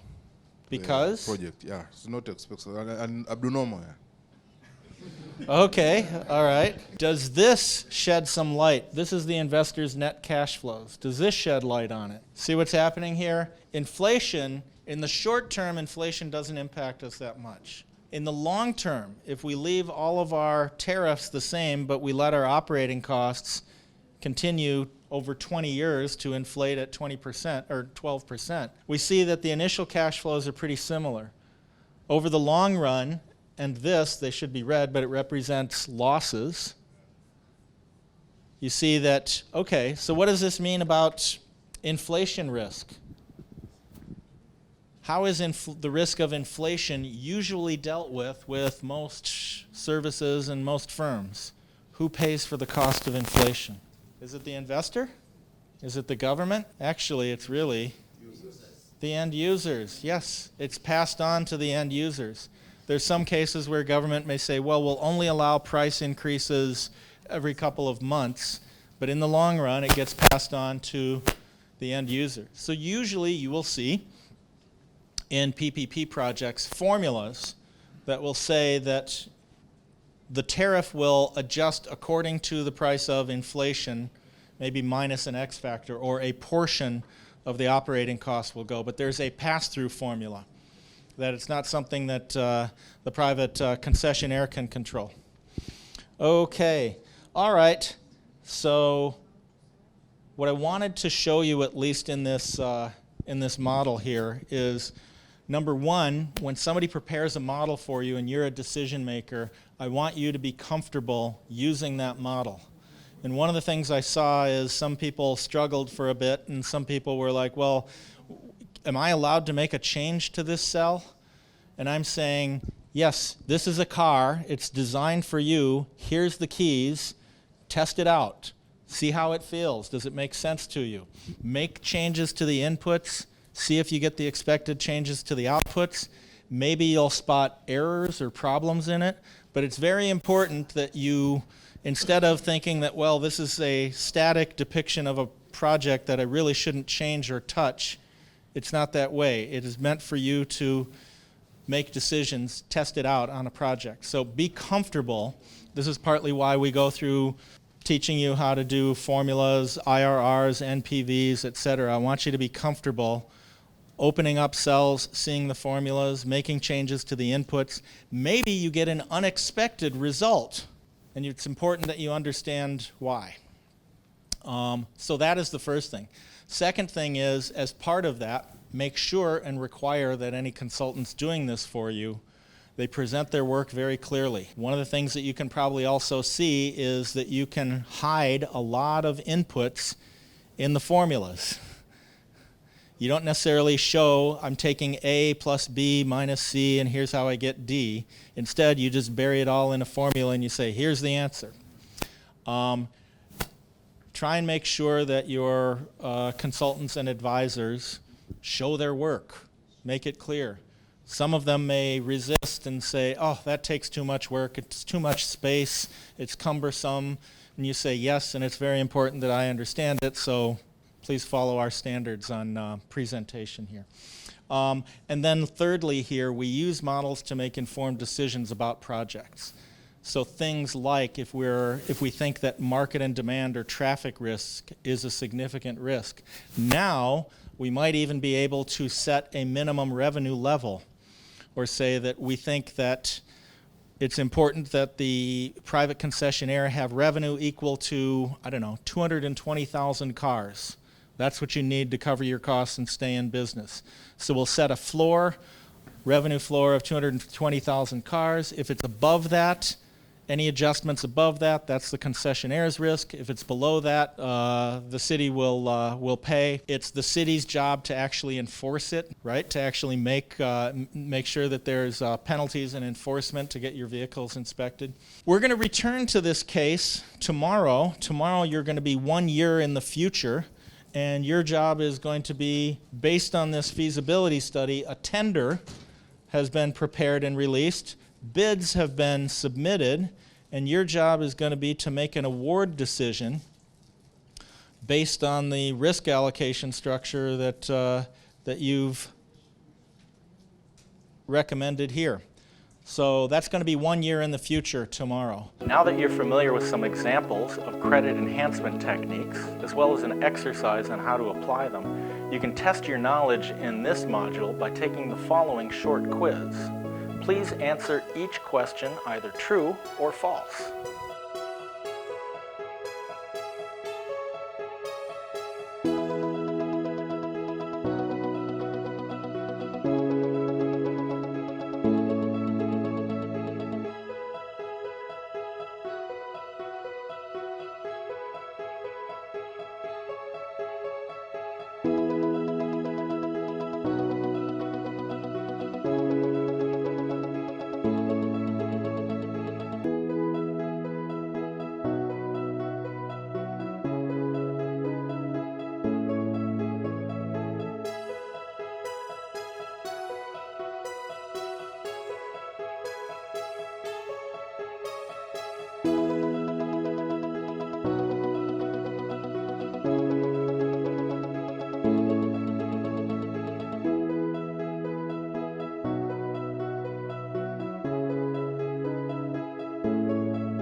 Here are some takeaways from this module.